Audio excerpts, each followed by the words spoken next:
40 is the only number where the letters are in alphabetical order. Of course, there's been 40 questions asking precisely that, so you knew it already.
What she want?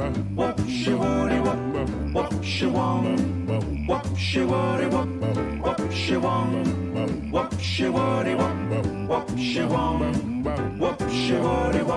What she want? What she want? What she want? What she want? What she want? What she want? Shoobity wop me, oobity wop me, oop-a-doo down. Good evening, good evening, good evening, good evening, good evening, good evening, good evening, good evening, good evening, good evening, good evening.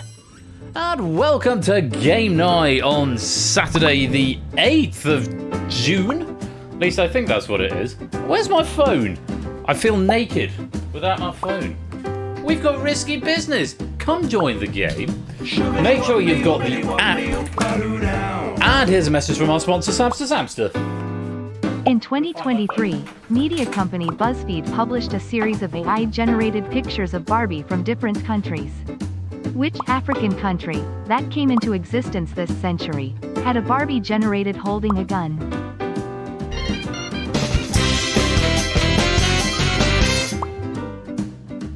Hey Ben, I heard there was a steeplechase. Where should I park my horse? Right, I found my phone. Let's just go back over that. Sorry, you caught me rather off guard. We're running against the clock. Go away, Siri. I'm not interested in you. Anyway, Samster, thank you for the 49-month subscription, my dude.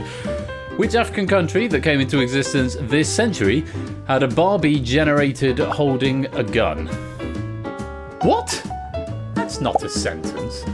But then I heard something about where do I park my horse, so I'm thinking there might have been another notification that I've missed. Let me look at my my things. It was because I went out of range and then came back in and it came back. Anyway, hi. How's everyone doing? Everyone okay? That was a steeplechase message. Ah, yes, we've got steeplechase later on. Very exciting. Very much looking forward to that. So, it is Saturday the 8th of June. That's where I realised I didn't know where my phone was, because that's where I read the date from. Hope you all are keeping well. A real life out of range, except yeah, something like that. Welcome to the stream, Vixen and Mr. Vertigo and Connors and Ardenfett's Puzzle Dan, Mark Natter, Prug, Stilgar, Oni, Lupine Colin, Rotted Rapunzel, Stimson's Angle, We Like Shapes, Battyman, Topper, Pyro Pygmy, Jogging, Keshi, Claire, and anyone else who is lurking, loitering and lingering in the chat or has indeed joined the game. You are most welcome to be here. Thank you so much for joining me this Saturday evening. I've got a new headset, by the way. My other one, the ear. Here is half of the remains of one of my old headset. Sort of like the ear cup fell off, and so that's been resigned to my waste paper bit. I'm still trying to get the levels right. It feels a bit quiet, so I might just... I want to hear some doo-wop. Now, lots of fun tonight. We're jumping straight in with the games, with the headline games, rather than going for a warm-up, because we're going to have a warm-down game tonight. Play Mr. Potato Head with you. No, I know. Absolutely, Clive. Shame. That's what I'm covered in. Over the blinds. It's nice to still have some natural light at this time of night. Roy Johnson, Clive a Legend, welcome to the street. Lovely to see you. Now, obviously goes without saying, today is the 24-hour game show marathon, which is happening with some of our tangential community friends over stateside. They started about 5 p.m, so about 3 hours ago, so they're well underway, and I make no apology for giving them a little plug. We will, of course, be going to raid into them later on, and I recognise there's an argument. There's a bit of a clash of schedules because they've got their big one-time event. So I'm very grateful that you've popped over here for a bit of game night fun. We will be going to a raid them a bit later on. But first of all, here's a message from our sponsor, Kegler Coach. NQGH. NQGH, indeed. Thank you very much for the 27 months there, Kegler. If you're watching on split stream, then that's great as well. But they are raising money for Child's Play, as they have done for the last, is it 8 years now? 9 years? Kegler, welcome to the stream. It's a great cause, and we're going to go raid into them. I don't know, Bob's there, I think. Buzzer Bob, that is. I think I saw Toad Boy in the setup earlier on. I think I saw Dev there as well. So lots of friends from our community are going to be over there, and we're going to be sharing the love with them later on. But we've got some game night fun to get through first of all. It feels weird coming in at like 8:15 without a warm-up game. I don't do it very often, but there we go. So, new headset. Oh, something else I need to mention, and I'm going to mention it at the head of the evening. I mentioned it in my post in the Discord earlier on. But my wife, Mrs. Flush, who many of you know, she did a skydive today from 12,000 feet. And she's raising money for brain tumour research. So if you've got a few quid free and you wanted to pop over to that Just Giving link right there, then she would be most grateful to you. She may pop up and say hi a bit later on, but yeah, Mrs. Flush doing a skydive. She said it was one of the most exhilarating things she's ever done. And I'm slightly jealous, actually, so I'd quite like to do one. Anyway, first up on the roster tonight, link in the chat there if you'd like to go and support Mrs. Flush with that. First up on the roster tonight is Risky Business, WTLL. And this pack has been provided for us by Purge and proofed by Fluid Fernando. Lots to like about this pack. I sort of did a team proofing with Nando, and it's really good fun. So, oh, hype train complete at level 1. Hooray! Thank you for that hype train. Oh, we missed the train. Oh well. But still, 2 gift subs and 100 bits. Thank you very much for your generosity there. Apologies if I missed anything. Jump to top of resubs, and then maybe I can actually see everything that's happened. Maybe, maybe not. Oni, thank you for 40 months. 40 is the only number where the letters are in alphabetical order. Very true. Of course, there's been 40 questions asking precisely that, so you knew that already. I did, but I appreciate you and your 40 months there, Oni. So, I'll do more announcements later on. I want to get into the game. You will need the app for this if you haven't joined already, which you can go and get there. Current version is 0.6.4, and there's a lot to like in this pack from Prugs, our great friend Prugs, one of my what's a QNL then? OQL teammates. Too many acronyms, not enough times. Not enough time. Samsa, welcome to the stream, my dude. Hope you're well. Yeah, Prugs, one of my OQL teammates, and he's provided a sterling pack, and we're going to have a lot of fun. That's in reverse alphabetical order. Is that? I didn't know. I have to say I didn't know that, Samsa, but that is good to know. Shall we get on with the quiz? Go on, Samsa, say the line. Say the line, Samsa. I can't start until Samsa says the line. Samsa's going to say the line for us now, or we'll just sit on this loop forever. All odd numbers have the letter E in their name. Quiz on with the get. I'll take it from Odie. Oh, you're not performing monkey, Sam. Well, say the line part. It's very much that. There we go. Thank you, Mark and Oni as well. Let's play Risky Business. Burn the code there if you want to come and join in at any point midway through the game. Eat my shorts. It's Nancy Cartwright, the voice of Bart Simpson. Right, there's more to say. And we've got more quiz coming up later on. Really fun evening live in store for you this evening. But we are going to start with Risky Business. It's been written by Prugs, and let's play round 1. Round 1 is favourable odds. You need to select the correct answer, one of the correct answers from the 5 that are given to you, and you've got 15 seconds to do it. With each question, the number of risk points available increases whilst the number of correct answers decreases. So you start with 4 out of 5 correct, then 3, then 2, and then 1. And the risk points, they start at 1 point for correct, 2 points for correct, then 3 points, then 5 points, and then double points on question 4. An incorrect answer at any time will reduce your risk points to 0. However, abstention will preserve your currently accrued risk. So abstention is a valid strategy. If you don't know, you can just say, I'm not going to try this one. I want to keep my risk where it is. But of course, if you haven't got any risk, then it's always worth a punt. Now, to play question 4 of any set, you've got to choose to risk based on the answers alone. You won't see the question, you'll see the answers, and you think, yeah, I think I'm going to risk on that one. And that one's going to be worth double points if you get it right. However, you can't abstain. If you choose to risk, you are bound to play. So you must attempt something. If not, it will be treated as wrong and you will lose all your risk.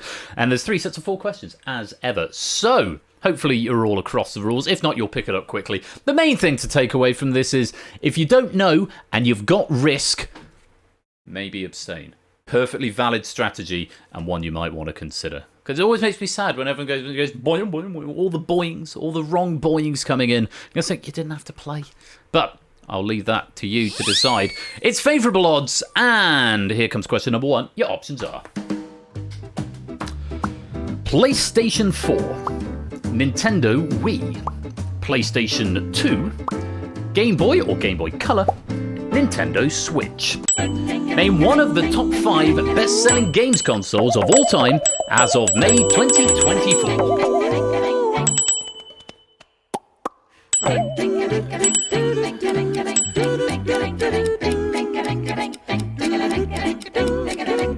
PS5 charge, you get it wrong. That's the name of the game. Nintendo Wii is the wrong answer. I was slightly taken aback by this. I would have thought surely this is in the top 5. But in order, PlayStation 2 by Sony, 159 million best-selling console. Nintendo... okay, my trivia has changed from what my options were originally. So I think that might be PlayStation 4 then next. Nintendo Switch, 141 million. Game Boy Color counted as 118 million, 118 nice million actually. And then PlayStation 4 at the bottom, 117.2. Which one have I missed? Or have I just got 6 options? I've got 6 options. Nintendo DS has also been put down there, but wasn't an option. The Nintendo Wii actually comes in at number 7. Oh, I see what's happened. Prugs has given me the top 5. So PlayStation 2 at number 1, Nintendo DS at 2, which wasn't an option, Nintendo Switch at 3, Game Boy at 4, PlayStation at 5, Nintendo Wii comes in at 7, with just 101.63 million. Bad luck if you gave me that.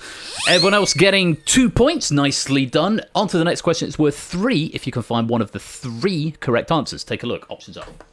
Just 101 million. Casual 101.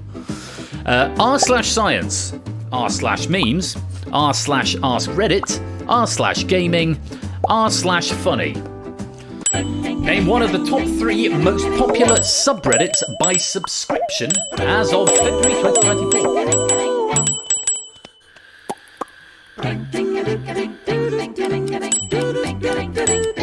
Everyone's giving it a go. Most people getting some points out of that. Ask Reddit, gaming, and funny. Incidentally, we've got a vague theme of tech running through round 1, and this looks like this first set of 4 is going to be with to do with top or most popular things of particular lists. Silver Electron, Riff Raccoon, welcome to the stream, both of you. You are most welcome here. So yeah, according to Reddit's largest communities page, Funny has 60 million members, Ask Reddit has 47 million, and Gaming has 41, with memes coming in with 32 million in 9th, and Science also 32 million, but slightly lower, 32 million in 10th. Other top 10s are World News, Today I Learned, music, and movies, making up 4th to 8th respectively. Very well done if you got some points. Most players on 5, a smattering on 3, and a couple of wiped out. Another opportunity to get some points here. 2 correct answers and 5 points if you can find one, and your options are Netflix, Now, Apple TV Plus, BFI Player, Disney Plus. Name one of the top 3 most popular paid streaming services in the UK in 2024. 2 of those are right and are worth 5 points. If you want to play. Correct, Keshi. No points lost if you abstain. Looks like Apodo might be about to do just that. Keeps his 5 points safe. Netflix and Disney Plus were the 2 answers. Netflix, 16.3 million subscribers. Disney Plus, 7.3 million subscribers. We happen to have both of those in this household. The other answer there, Now, 1.82 million. Apple TV Plus, 1.98 million. And BFI Player, fewer than those. Yeah, we didn't try to screw with you too, or Prugs didn't try to screw with you too much there by throwing Amazon Prime in there, which we've also got, but mainly for the delivery. We've got the ad service, so we only very occasionally watch Amazon Prime. Although I think Mrs. Flush and Minnie Flush are watching The Night Manager on Amazon Prime at the moment. But there you go, Netflix and Disney Plus. Most of us getting a correct answer there. So as we move on to the next question, lots and lots of players are on 10 points. I've got a risky business profile, actually, haven't I? So I can order by whatever order I like. Lots of players on 10 points, a smattering on 8, a handful on 5. Just Kegler. Unfortunately, you won't be able to risk on this question. But remember, you're going to get options, but not a question. If you want to risk, there's only one correct answer and it's worth double points. But if you choose to risk, you can't abstain. If you choose not to play, we will put your points safely into the bank and you'll just get to sit out the next question. Good luck. Question number 4. Your options are Google Maps, CapCut, Instantgram, TikTok, Temu. Bank or risk, 7 seconds. Surely. Go on, Clive. Clive, Claire. Samster One Gaming. A smattering of players having a go at this. Samster One Gaming still got Stimson's Angle, Claire, and Clive. 4 of them with 10, 1 of them with 8 are going to take a little risk on this question. Remember, you must give me an answer. If you abstain, it's going to be treated as wrong. Double points if you can find the one correct answer here, but back to 0 if you are incorrect. Good luck. Here is the question. Name the most downloaded mobile app from the Apple Store in March 2024. 40, I'm old. Clive's got there, and Topper's got there as well. Bad luck, Storgast, Simpsons, Angle and Clay. You have wiped out. Not to worry, still plenty of time to catch up, but down you slide to the bottom. TikTok was the answer. I hear it's very popular with amongst the young people for videos and such like. Yes, TikTok, 16 million downloads in March 2024. Important to stress that we're talking about in March 2024, not the whole of 2024, but the one that had the most downloads in that month. TikTok had 16 million, CapCut had 10 million, Google Maps 9 million, Instagram 9 million, and Temu 8 million. This is iOS only. Google Play looks quite different, but we were looking specifically at the Apple Store on iOS. Very well done, Samster1 Gaming. Oh, that's going to be very confusing. Topper and Clive, very well done, doubling your points up to 20. Let's stick them in the bank.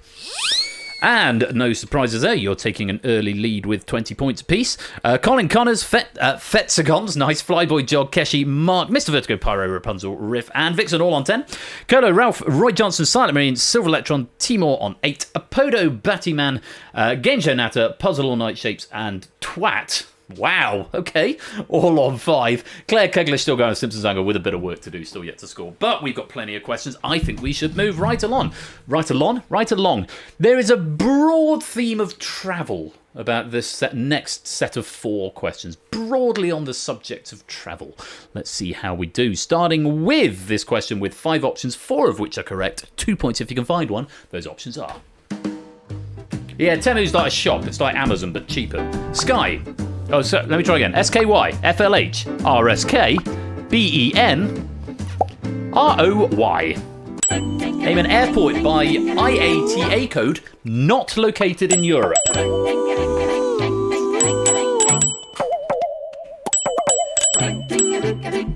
You're on there, you are, Roy. As am I. We are both on the Risky Business board. Roy and Ben, right there.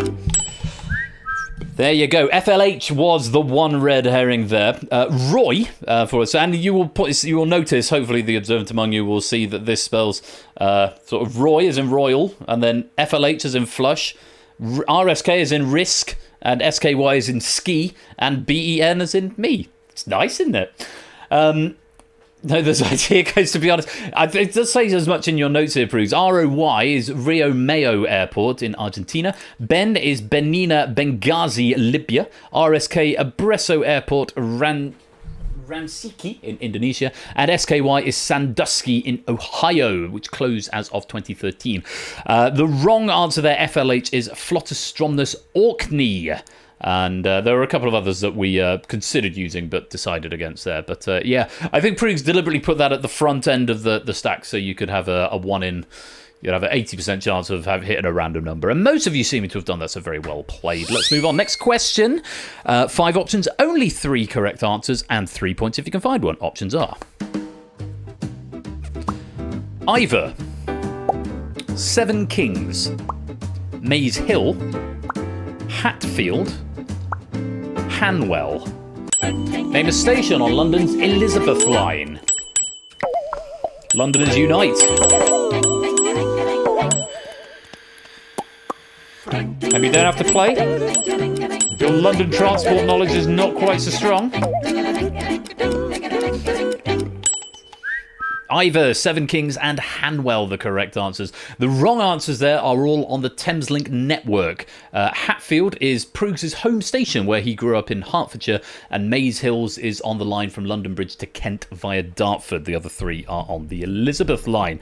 Well played. If you managed to get some points there, quite a few players on 5, a smattering on 3, and a smattering on 2, and a few yet to score. One more question to get some points before the big risk question.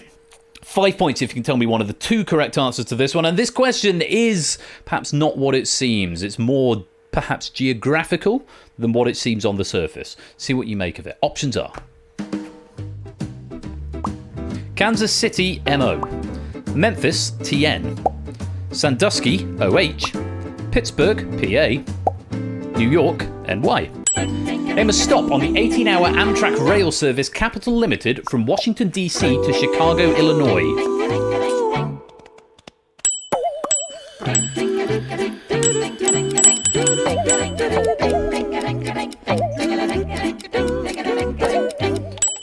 The reason I read out MOTNOHPANY in that way is because I couldn't for the life of me remember what MO was, despite the fact it's Kansas City. I think it's Montana, but I might be wrong. TN is Tennessee, OH Ohio, Pittsburgh, Pennsylvania, PA, and New York, NY. Oh, is it Missouri? Forgive me. So what's Montana? Is Montana MN then? MO's Missouri. Yeah, thank you, chat. I've got it now. Which is Montana? Is it MN? MO's Montenegro. MT. Thank you, Kegler. MT. Yeah, that's my Achilles heel there. Lingo, welcome to the stream, my dude. Welcome to come join the game if you haven't done so already. So Sandusky and Pittsburgh, Ohio and Pennsylvania. As Prudes has remarked here, this is more of a geography question than a rail question, as Prudes has tried to choose wrong answers that are very out of the way and obviously not on a route between Washington, D.C. and Illinois. Tennessee, a little bit further west. Likewise, Missouri. New York is a little bit too northeast, I think. Did I say east before? I meant west. They're too far west. But yeah, New York is sort of up and above and to the right.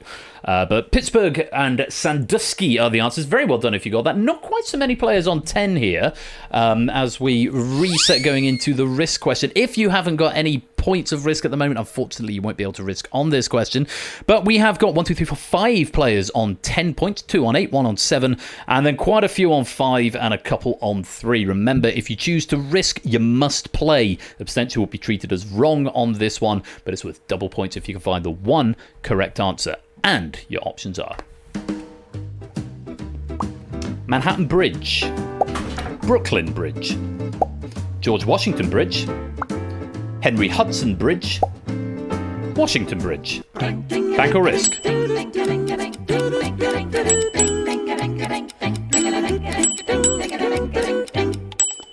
Where could this be going? Not many giving this a go. Pyro Riff, Sturga, Stimson's Angle, Samster One Gaming, and Puzzle All Night. No one with the maximum 10 going for a risk on this one. We've got a smattering of 5s and a couple of the 3s going to chance their luck. Good luck to all 6 of you. Here is the question.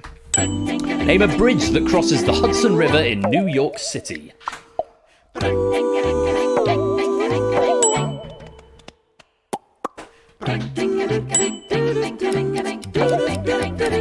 There is still a bug with the right-hand strap, so the wrong colour. Stilgar and Stimson's Angle managing to double at their points. Unfortunately, Puzzle All Night Riff and Pyro and Samsung One Gaming are sadly wiping out on that one. Oh, and hello there. Welcome, someone who, AB me, I think, just joining there and reordering the board because that's how the logic works when someone joins.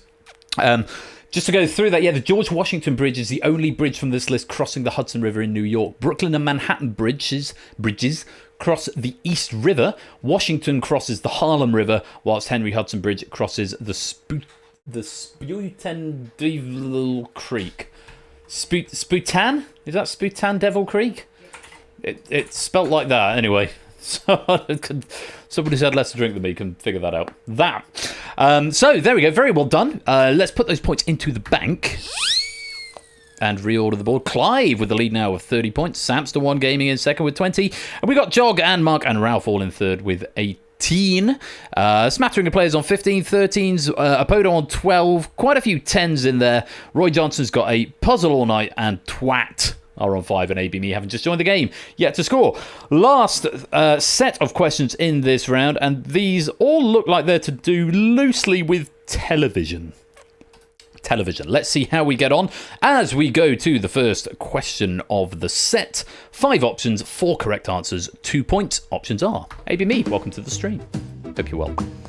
Lisa Tarbuck, Sam Campbell, Morgana Robinson, David Baddiel, Richard Herring. Name a series winner from the UK version of Taskmaster. Techno Travel and TV works for me. Oh, rhyming all the way. Only one wrong answer up there you're trying to avoid. All but 4 of us managing to do just that. David Baddiel was the wrong answer. Morgana Robinson won Series 12, Richard Herring Series 10, Sam Campbell Series 16, and Lisa Tarbuck Series 6. David Baddiel was terrible and lost to Ed Gamble and all other contestants in Series 9. So bad luck if you went for David Baddiel there. Everyone else getting themselves 2 points. On we go to the next question. 3 correct answers and 3 points if you can find one. And the options are: the one with the cat, the one with the insect, the one with the joke, the one with the stain, the one with the coffee creamer. Name a Genuine Friends episode title.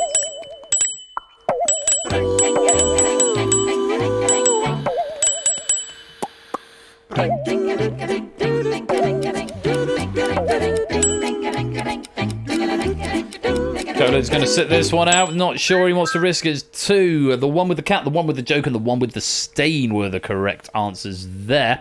There's 238 correct answers, and the 2 there, the one with the insect and the one with the coffee creamer, are entirely made up by Prugs. Bad luck if you went for one of them. Lots of players on 5, Mark and Kessie on 3, Colo on 2, and a smattering yet to score. One more question to build up some risk before we go to our risk question. 2 correct answers here, 5 points if you can find one, and your options are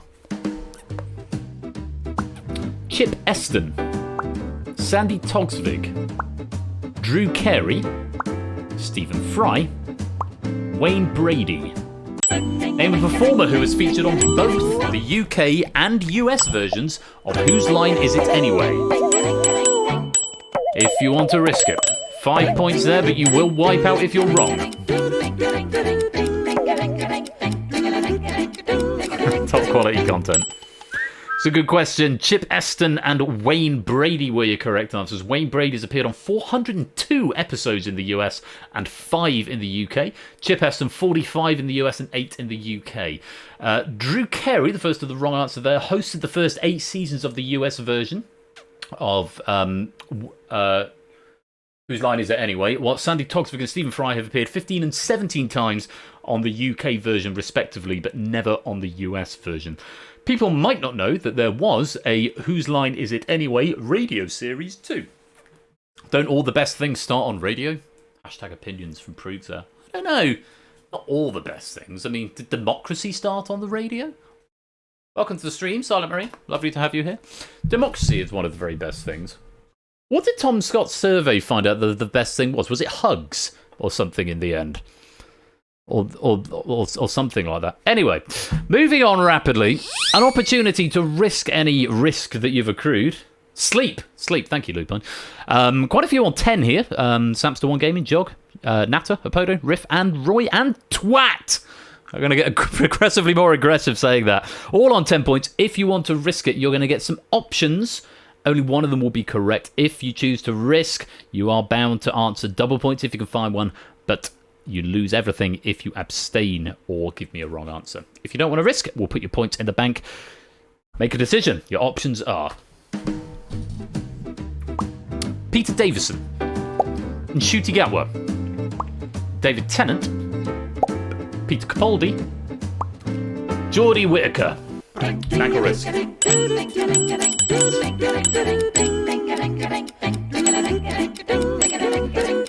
Thought we might have a few more having a go at this one. I love this question. You don't even know what it is yet. For those of you saying I said his name wrong, it is Ncuti Gatwa, because he sort of went on the record as saying, my name is Ncuti Gatwa. And then there was a Doctor Who, a Confidential or a Doctor Who Uncovered episode where he said his gran or his mum or something said, that's not how you say your name, it's Ncuti Gatwa. Yeah. Ncuti Gatwa, Peter Davison, David Tennant, Peter Capaldi, and Geordie Whittaker are your options here, and quite a few dining to risk on this one, including 4 of the 10 pointers. Let's see what the question brings. Only one correct answer. Good luck. Take a look. Name an actor who has appeared in at least one episode of both Doctor Who and Torchwood.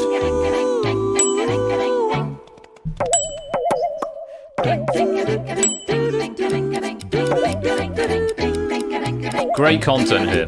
Great content.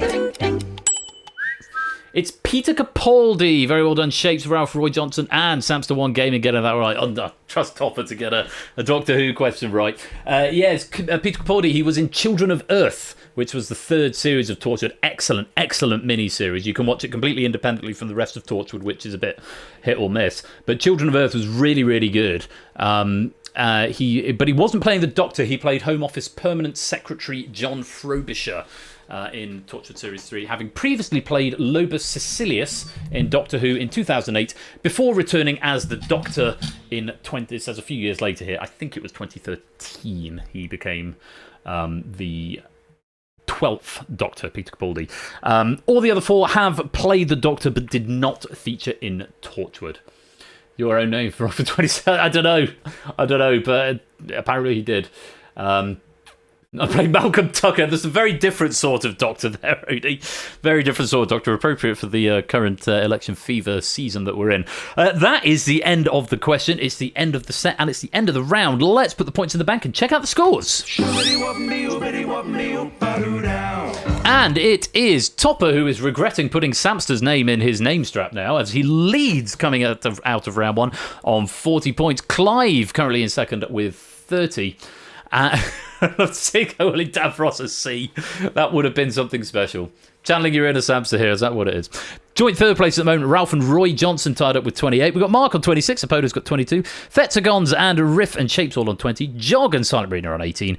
Battyman and Connors, Flyboy, Game Show Natter, Kegler and Twat and Vixen are all on 15. Keshi and Colo, Silver Electron, Timor all on 13. Claire, Colin, Mr. Vertigo, Puzzle All Night, Pyro, Rapunzel, Stilgar, Simpsons Angle on 10, AB Mia's on 5. But everyone is in positive figures and greater than 0, which is nice.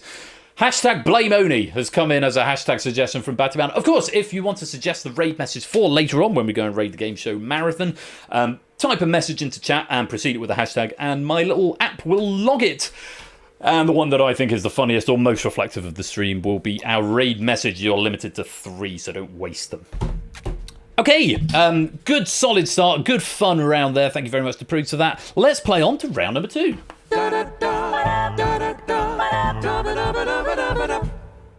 Round 2 is the board game. Select as many of the 9 presented options as you like within 60 seconds. At least 4 and up to 7 of the answers will be correct. For each correct answer identified, you will earn 5 risk points. However, if you identify even 1 incorrect answer, you score nothing for the board. 3 boards in the round. I'll bank the points after each board, and the very best of luck to you all. Deselect before you reselect. You can unselect if you've changed your mind about an answer, but once you have submitted, you are locked in and will not be able to revert your answers. So consider carefully. You have got a full 60 seconds, and there is a soft timer in the top right of your devices. I say soft timer because it's not exactly, it can't be guaranteed to be exactly in time, but generally the timer on your devices will run out before the internal timer in the software runs out. So if that's getting close to 3, 2, 1, it's time to submit. So without any further ado, let's move on to the board game. Puzzle number 1. And your options are: Second Nun, Trader of Peckham, Bearded Man, Boy of the Dell, Physician, Wife of Bath, Parson, Man of Law, Pardoner. Identify the tale tellers from Chaucer's Canterbury Tales.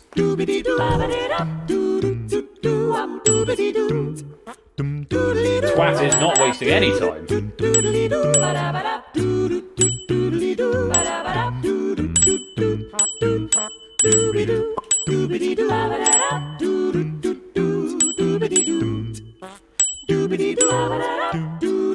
Rip my lead, says Topper.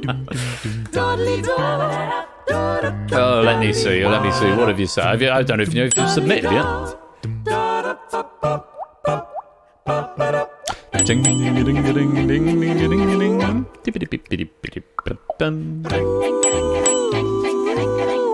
I can't see. I'll type it into the log in a minute. I assume you have by this point. Last few seconds. Tale tellers from the Canterbury Tales.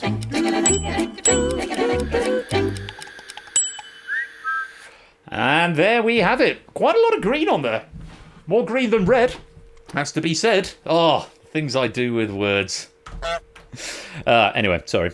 Oh shit, I've lost my profile now. How do I go back to risky business? There we go. Second Nun, Physician, Wife of Bath, Parson, Man of Law, and Pardoner.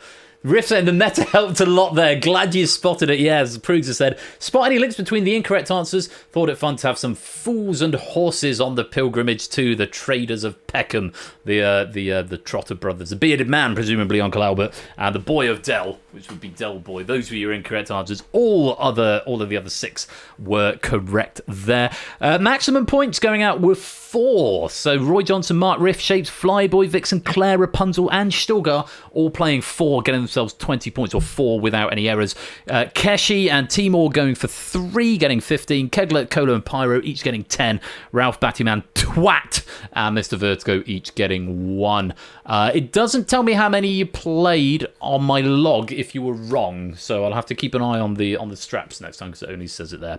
Very well done. If you got some points, let's put them in the bank. All right, we have a new leader at the top. Rip, your lead indeed, Toppy, down to 4th. Riff now in 3rd, or rather you're in joint 3rd with Toppers in joint 3rd with Riff and Shapes all on 40. Mark now in 2nd with 46. Roy Johnson takes the lead with 48. On we go, another board. That was fun. I think we should have another one. Take a look at these options. They are... Hey, they all count, Roy Johnson. Social Democratic and Labour Party, SDLP, Brexit Party, Sinn Féin, Aum 2, Green Party of England and Wales, Yorkshire Party, Democratic Unionist Party, Alliance Party of Northern Ireland, and Plaid Cymru. Identify the political parties that won between 1 and 5 seats inclusive in the House of Commons in the 2019 general election. Parties that won 1, 2, 3, 4, or 5 seats. At least 4 are correct. Not more than 7.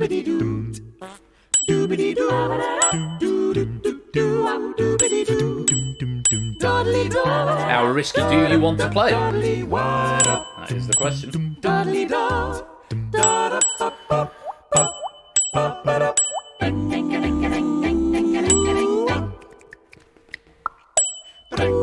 Okay, Natter's gone for 5, seems to be the most so far. Quite a few 4s coming in, awful lot of 3s. Any more for any more? Now is the opportunity to submit. And there we have it. And there's an awful lot of red up on there because there were only 4 correct answers. Twat! Finding all 4 of the correct answers. Very well done. Banking yourself 20 points there. Riff, Topper, Shapes, Ralph and Pyro all finding 3 of them. AB Me finding 2 of them. Claire and Batman going for the safe 1. Natter with the overbeard of 5. And everyone else finding at least 1 wrong answer as well. So the SDLP, Green Party of England and Wales, the Alliance Party of Northern Ireland and Plaid Cymru, all one between 1 and 5. The comprehensive stats are in the wiki on the left, which is in my citation column. I won't go through the whole page. But rather than list all the results here, you might like to have the wiki page open when scoring this question. That might have been nice if I'd read that in advance, wouldn't it, Prigs? But of the wrong answers, Sinn Féin got 7, the DUP got 8, and the other 3 got none. So the Yorkshire Party, the Brexit Party, and Aum 2, however you pronounce that, all got none. Plaid Cymru got 4, the SDLP got 2, and the Greens and Alliance all got 1. Very well played. If you banked out some points there, let's put them into the bank. No, I have to say, as a sort of quasi-expert of all things political, Mr. Vertigo, I have to say I've never heard of them either. Riff and Samster1 Gaming and Shapes all now tied for the lead, all on 55. Goodness me, this is a tight game. Other far-right Irish parties. That's probably why I've not heard of them. I don't pay as much attention to Irish politics as I perhaps should. Ralph and Roy Johnson in 2nd on 48. Mark slips to 3rd on 46. One more board for you. I like this a lot. It's quirky and a little bit niche, but it's a lot of fun. See what you make of it. Options are Regent Mill, the Volcano Coffee Company, Wincom, Dynano, Contosa Limited, Fourth Coffee, Coho Vineyard, Northwind Traders, and the Bean Counter. Identify the fake companies used by Microsoft in training or as examples.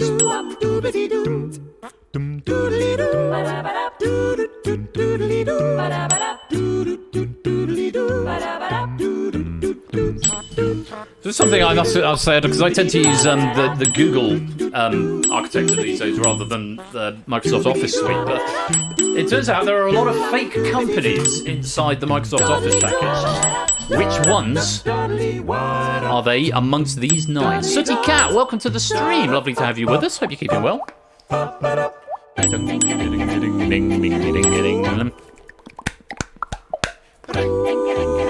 Any more for any more? Last few seconds. Let's get an answer in. Just say something. You might be right. Rapunzel, if you're quick. There we go. You've gone for 4. And you stay near the top, finding 4 out of the 5. 5 correct answers that were up there. Very well done. Nobody finding all 5. Correct answers: the Volcano Coffee Company, Contosa Limited, Fourth Coffee, Northwind Traders, and Coho Vineyard. Regent Mill, Dynano, Wincom, and the Bean Counter, I'm afraid, were all incorrect. Pruggs has remarked here, I find it fascinating that every time I open a new Microsoft product, there seems to be a new fake company in the examples. I made up the wrong answers, although Regent Mill is an old cotton mill near to him, and Win.com was the executable used to launch Windows 3.1. Of course. Rapunzel, Timor, both of you getting 4 out of the 5, banking 20 points. Ralph and Claire and Mr. Vertigo all finding 2 for 10 points. And Mark, Battyman and Colin all finding a safe 1 for 5. Everyone else finding at least 1 wrong answer and wiping out. That is the end of the board and the end of the round. Let's put the points in the bank and check out the scores. My, it's all changed and it's all very close. Ralph now has the lead with 58. Riff, Samster One Gaming and Shapes all tied up in second with 55. And Mark in a very contested third place with 51, just 1 point ahead of Rapunzel on 50. Oh, all to play for though. Only 58 points coming into the finale, where, of course, there are 120 points available. Prey, welcome to the stream, my dude. Hope you're keeping well. Opportunity to come join the game ahead of round 3 if you want to come, and there's still an opportunity to win. It's still anybody's game going to round 3. Such is the scoring mechanic of this round. But, yeah, opportunity to come join. Lovely to have you with us. So, who is going to win? Who is going to be our gold medalist in Risky Business tonight? Only one way to find out, and that is to play round 3. I like the lead keeps changing. Well done. I like that the lead keeps changing as well, Bruce. Makes for a very, very entertaining game. The final round is this or that. You need to select the correct answer from the 2 options presented within 7 seconds. Answering correctly earns you increasingly more risk points. So you'll get 1, and then 2, and then 3, and then 4, and then 5, and so on. Up to question 15, which if you have 15 consecutive correct answers will be worth 15 points, a maximum of 120 points. However, if you give me anything wrong at any time, it reduces your risk points to 0 and resets your streak. A bit like the weakest link is an easy way to think of this round. Abstain from a question and it will bank your risk points, but it will also reset your streak. So if you can go 1, 2, 3 correct, that's 1 plus 2 plus 3, gives you a 6. If you abstain on question 4, those 6 points go in the bank, but you start building up again from 1. So it's a question of how far do you dare risk pushing? In order, because of course, the more you get right consecutively, the more points they are worth, and it can be a very, very swingy finale, which is would be bang on for the game we've had so far. So, 15 questions in the round, 120 points up for grabs. I wish you all the very best luck. There's only 2 options and 7 seconds, and I warn you, they do go jolly quickly. So make sure you've got your keypads at the ready. Good luck, have fun. Here's question number 1. This or that, A or B, options are Shyla, Maria, Gaudete, Gaudete, Christus est natus ex hu virgine Gaudete. Shayla or Maria? It's Maria. Intentional Latin, shock start, but should be easy enough, says Pruggs. Both Maria and Shayla are songs by Blondie. And Pruggs has said here, please also pronounce the Latin correctly, which I felt I had to message him to say, is there any doubt I was going to get the Latin wrong? I've recorded this as one of my one-man songs during the pandemic way back when. Oh, no, not that one. No. Okay, we're having some a little bit of music. Just to prove the point. Where are we? There we are. From way back in the day. There I am. Gaudete, gaudete, Christus est natus, ex Maria Virgine gaudete. There you go. It's a Christmas song. So Maria was the answer. Very well done if you got that. Nothing to bank at this early stage of the game, so we move on to question number 2. This or that, A or B. Yeah, it's a bit of barbershop. Question 2, this or that, A or B. Options are more jingle bells. Oscar Hammerstein II. Stephen Sondheim, who wrote the lyrics to Maria in West Side Story.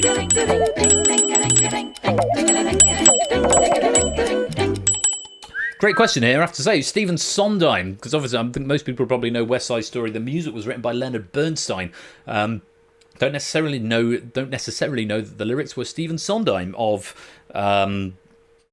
Sweeney Todd and A Little Night Music fame, amongst others. Very well done. If you got that, quite a few people on 3. Still got a banking 1 point. Let's put it into the bank. And move on. Question number 3. This or that, A or B. Options are The Birdcage, The Adventures of Priscilla, Queen of the Desert. Stephen Sondheim also wrote some original songs for which 1996 film, a remake of the French play La Cage aux Folles. That's The Birdcage, the Cage of the Follies, I think is a loose translation of foal is bird from the French. Can That Boy Foxtrot was a cut from Sondheim's Follies, whilst Little Dream was written specifically for the movie. The Adventures of Priscilla was a 1994 movie that did not feature any Sondheim pieces. You may notice a trend that is emerging in this round. I'm not going to say it out loud, but see if you can spot it. Puzzle all night, putting 3 in the bank, team or losing 3, and quite a few players on a maximum risk streak of 6 as we go on to question number 4. This or that, A or B. Options are Mad Women, is that right? Captain Hook, Peter Pan. The Birdcage starred Robin Williams, who also played which role in the 1991 film Hook? It was Peter Pan, of course. It was a banger of a film that I really liked. Hook. Dustin Hoffman played Captain James Hook, and a sort of pre-fame Julia Roberts played Tinkerbell, if memory serves. Rapunzel and Batman putting 6 into the bank, and we've got 1, 2, 3, 4, 5, 6, 7, 8, 9 players on the maximum risk streak of 10. Let's put them into the bank and move right along to question number 5. This or that, A or B. Options are Spielberg hated her for it, really. Sarah Green, Janet Ellis. Which ex-Blue Peter presenter is the mother of the singer of Murder on the Dance Floor?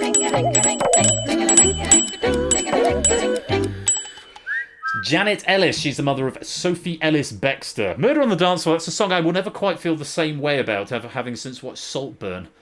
Which, if you haven't watched, I would suggest going to watch it, but perhaps not with your parents in the same room.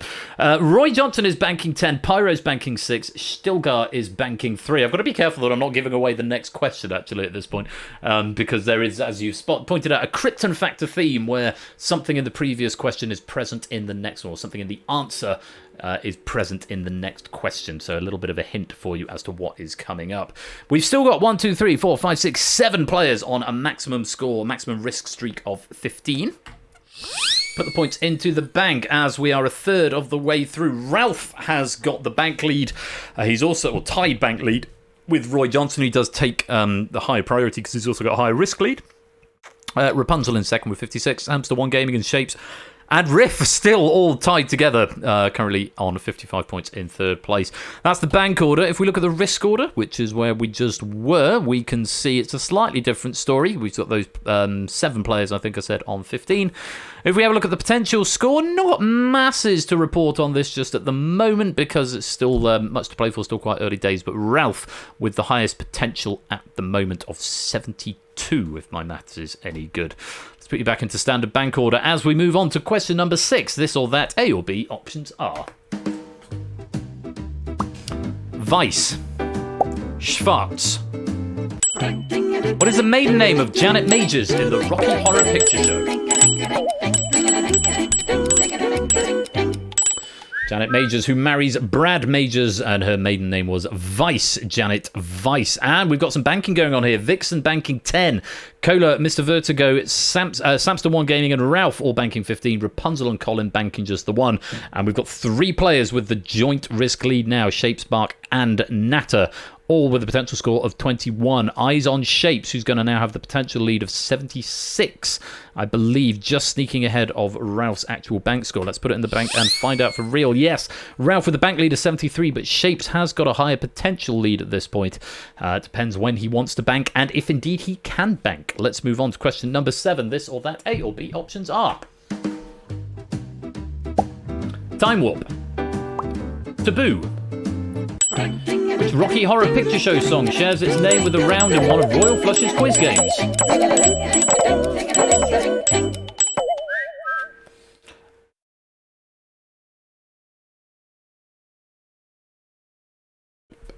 Right.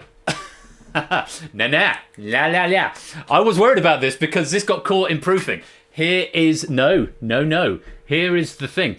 Taboo is from Google That, and Time Warp is from Buzz Off. But Taboo is not a song from the Rocky Horror Picture Show. Taboo is not a song in the Rocky Horror Picture Show. That is what... Yeah, because that got flagged when we proved it. We thought, okay, I thought, that's interesting that's happened there. But you're quite right to point out Time Warp is around in Buzz Off and Taboo is around in Google That. They are both in Persephone's Chair original format, but only one of them featured in the Rocky Horror Picture Show. So it's a devious question because you're expecting one of them to be a round title and them both to be in Rocky Horror, but Proogs has gone the other way. Only one of them comes from Rocky Horror, so slightly sneaky from Proogs, but it is a perfectly valid question. But yes, you're quite right, Time Warp and Taboo do both feature as round titles in Persephone's Chair games, and it has caught a lot of you out. I've never played Buzz Off, so that's on me. Possible question is busted. It is very mean, but yeah, it's one of those. That would be a good idea for an impossible question, possibly. Good foundations for one. Shapes, Mark, and Natter still with a risk lead of 28. There's a lot of risk being lost on this. Clive losing 15, Riff, Twat, and Keshi all losing 10. Flyboy, ABME, Connor, Silver Electron, and Stimpson's Angle losing 3. Roy Johnson losing 1. Very bad luck on that. Let's put the points into the bank. At the halfway stage, it's very interesting. Ralph has got the bank lead of 73. Shapes and Mark, though, are looking very dangerous with their risk streak. Let's move on to question number 8. This or that, A or B options are Croatia, Finland, Time Warp back a month. Which country submitted Baby Lasagna, Rim Tim Taggy Dim to Eurovision 2024? It was Croatia. Baby Lasagna's real name is Marko Purisic, and he finished second. They finished second in the contest behind Switzerland. Croatia was great, as was Finland, who were represented by Windows 95 man. I have to say I don't follow Eurovision, as I'm sure you're aware, and I know quite a few people elected not to follow it this year either. Mark is banking 28 points. Battyman, Stilgart, Kegler, and Fetzagons are banking 3. Apodo and Colin banking 1. Mark with a big bank there, but we've still got Natter and Shapes with the maximum risk of 36. Shapes with significantly more in the bank. Let's see what that does to Mark's score as we pop it into the bank. It does give him the bank lead of 79, though Ralph is 2 questions ahead on 73, with 73 behind. Topper on 70 with 1 behind. Let's move on. Question number 9. This or that, A or B. Options are right on a chessboard, something like that. Cello, violin, rock classical Croatian musician Hauser plays which stringed instrument?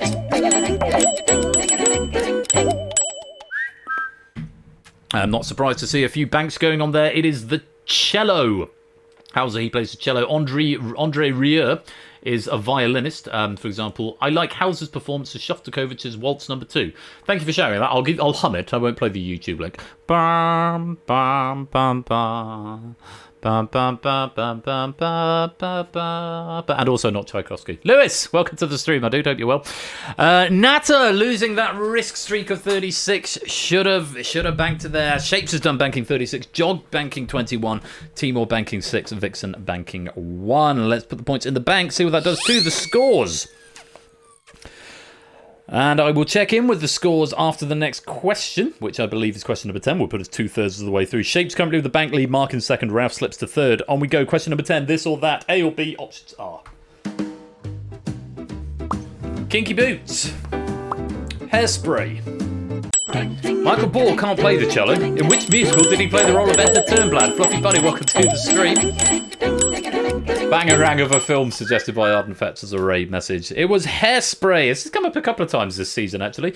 Michael Ball has not played in Kinky Boots before, but it had... Who was in Kinky Boots? Billy Porter. Was Billy Porter in Kinky Boots? I want to say Billy Porter was in Kinky Boots, but not Michael Ball. He also did play Sweeney Todd when it started in Chichester and then transferred to the West End opposite Imelda Staunton as Mrs. Lovett. It's very, very good. Ralph putting 6 in the bank. Silver Electron putting 3 in the bank. Let's put them there now as we are 2/3 of the way through. That is the current bank. The shape of the bank leaderboard. Shapes way out in front with 91. There's not a huge amount of risk behind at the moment. Mark and Ralph currently tied in second with 79. Topper is in third with 70.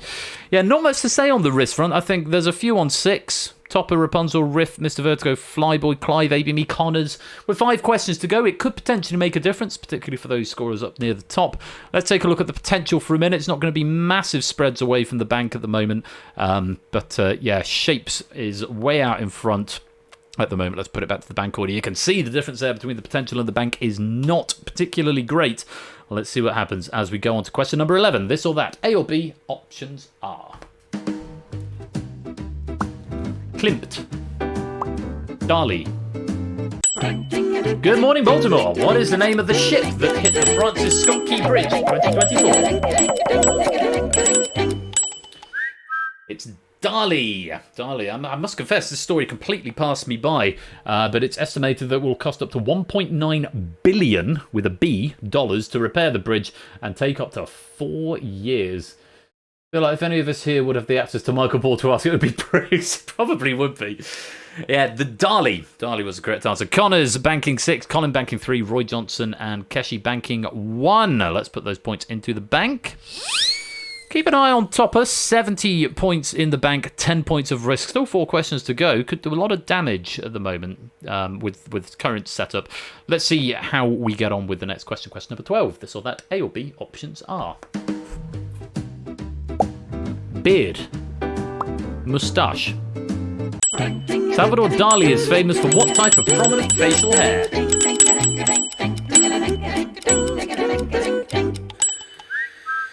Only denying us a sea of green there. It is, of course, his moustache. When he first started wearing the famous moustache,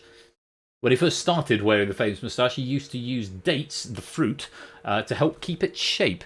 It is quite a splendid moustache, I have to say, and everyone banking some points, apart from Oni, who abstained on that one. Let's move on. 3 questions to go. On to the next question, number 13. This or that, A or B, options are Engels, Marx. Groucho had a moustache, but Chico, Harpo, Gummo and Zeppo didn't. What is their shared surname? They are the Marx brothers. You can see why they all had nicknames. Groucho's real name was Julius, Chico was Leonard, Harpo was Arthur, Gummo was Milton, and Zeppo was a brilliant name that I'm using far too much at the moment as an insult rather than a name, Herbert. That's a great name. What a Herbert.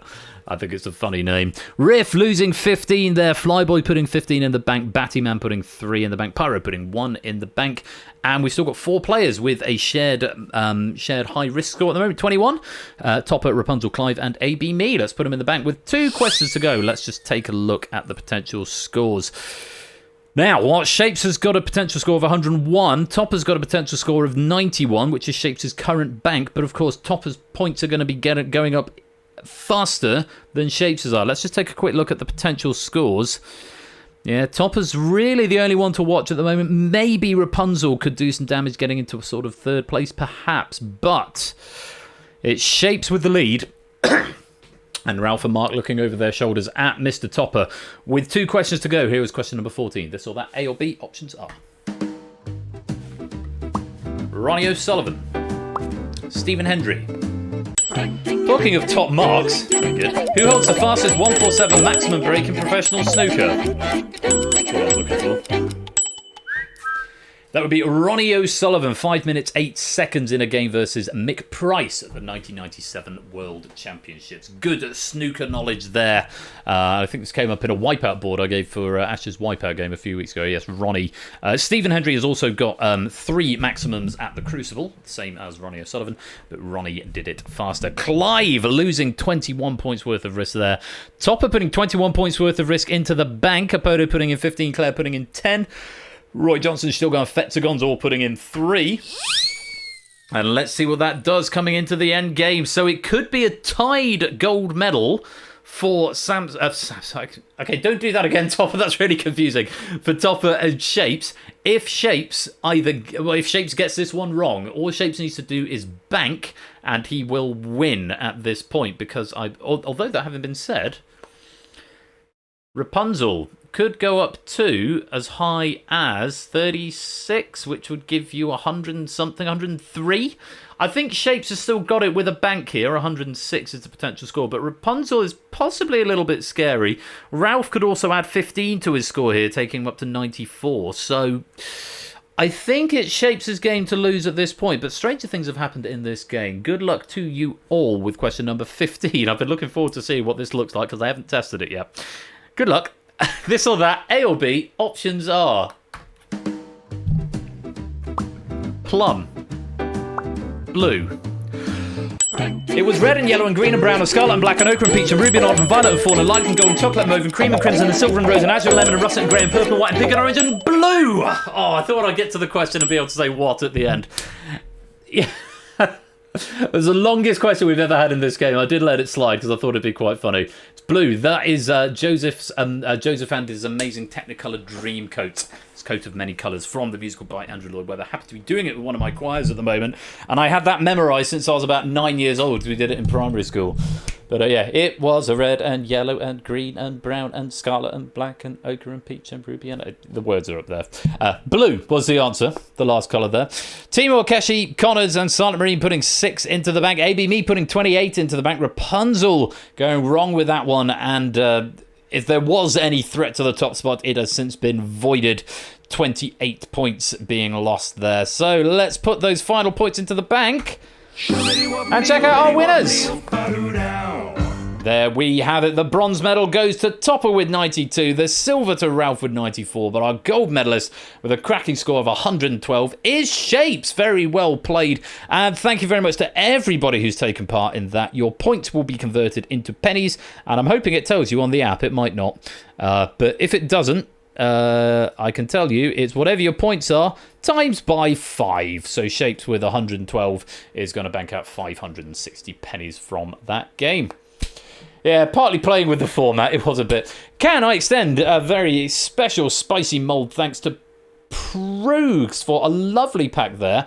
Bit of a variety of subjects, and but a lot of fun. So thank you for your efforts there, Prugs, and as well to Nando, who did the proofing work and worked with Prugs on that one. Most grateful to you. I hope you've all had fun as well. It's been terrific playing Risk of Business. Love this game. Nice, fun way to start the stream, and it's only just 9:15. Coming up after the break, we have got The Purge, as written by Shadowmane. Later on, we have got Steeplechase, the return of our equine chums, so make sure you stick around for that. And then, of course, we're going to be raiding into the Game Show Marathon later on. For now, I'm going to play some adverts, take a little break. I'll do the announcements after the adverts, but before we begin in The Purge. So just few notices about things that are coming up. But go stretch your legs, go grab yourselves another drink, and we'll be back for even more quiz very, very soon. If you are subscribed, you won't see the adverts, but if you're not subscribed, you'll see some adverts, but it just means we can disable pre-rolls for anyone joining us late. Thanks again to Prugs for a lovely pack. Hope you've enjoyed playing Risky Business. Congratulations to Shapes. I will see you after the break. What she want? What she worry? What she want? What she worry? What she want? What she worry? What she want? What she worry? What she want? What she worry? What she want? What she worry? What shubidi what me obidi wabidi what she want? What she worry? What she want? What she worry? What she want? What she worry? What she want? What she worry?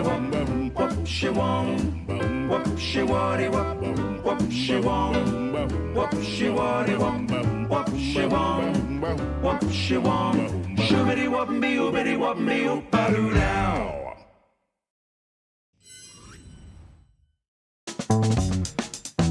And I seriously hope that Nando will accept my sincere apologies for missing his name out of the proofers list on a game that he's actually proofed. That's just an oversight I forgot to do. Apologies, Nando. Thank you for your proofing of that pack.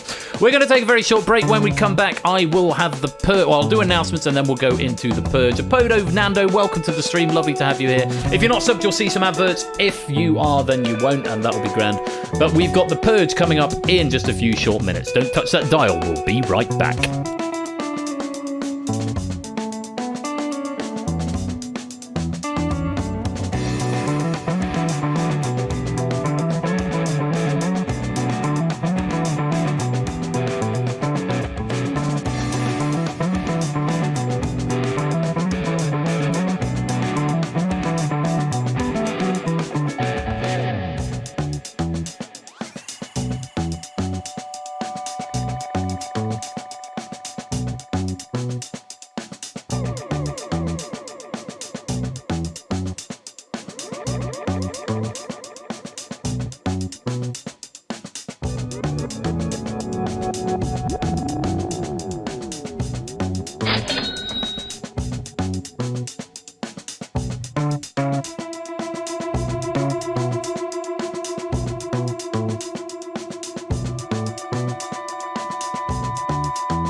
Well, hello. Oh, that's very high.